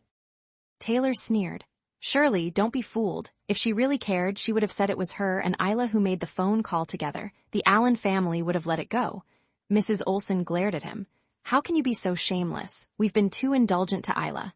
Taylor fell silent. Then Isla exploded. She stood up from the sofa, her voice raw with years of pent-up pain. "Turn into what? I turned out this way because of your pressure." "Which family values an illegitimate child as much as you do? In your heart, I'm always inferior to her." Tears streamed down her face. "Since I was little, I had to be better than Keira because I was afraid you would like her more. I married Jake to gain your attention, to prove that your daughter is the best." Keira Olsen, do you feel proud? Your mom interfered in my parents' marriage, and you took my mom from me. Even after you left, you're still clinging to her through Dr. South's identity. I worked so hard in college, but she still outdid me. If I hadn't stolen her identity, Jake would have called off the engagement. I did all this just to impress you, Mom. After screaming that, she ran upstairs and slammed her bedroom door. Mrs. Olsen stood frozen, staring at the empty staircase in disbelief. Am I really like that? Deep down, she knew she favored Keira more. She knew it was wrong, but she couldn't control it. Taylor sighed heavily. Surely, Isla is our daughter. Keira is an outsider, you really? He didn't finish. Instead, he glared at Keira. You troublemaker, the years you were gone were peaceful. The moment you show up, our home is in chaos. From now on, you're not allowed to step foot in the Olsen house anymore. Keira clenched her jaw. Mrs. Olsen tried to speak, but Taylor held her arm. Surely, there should be a line between close relatives and distant ones. Don't confuse yourself. Guilt washed over Mrs. Olsen's face.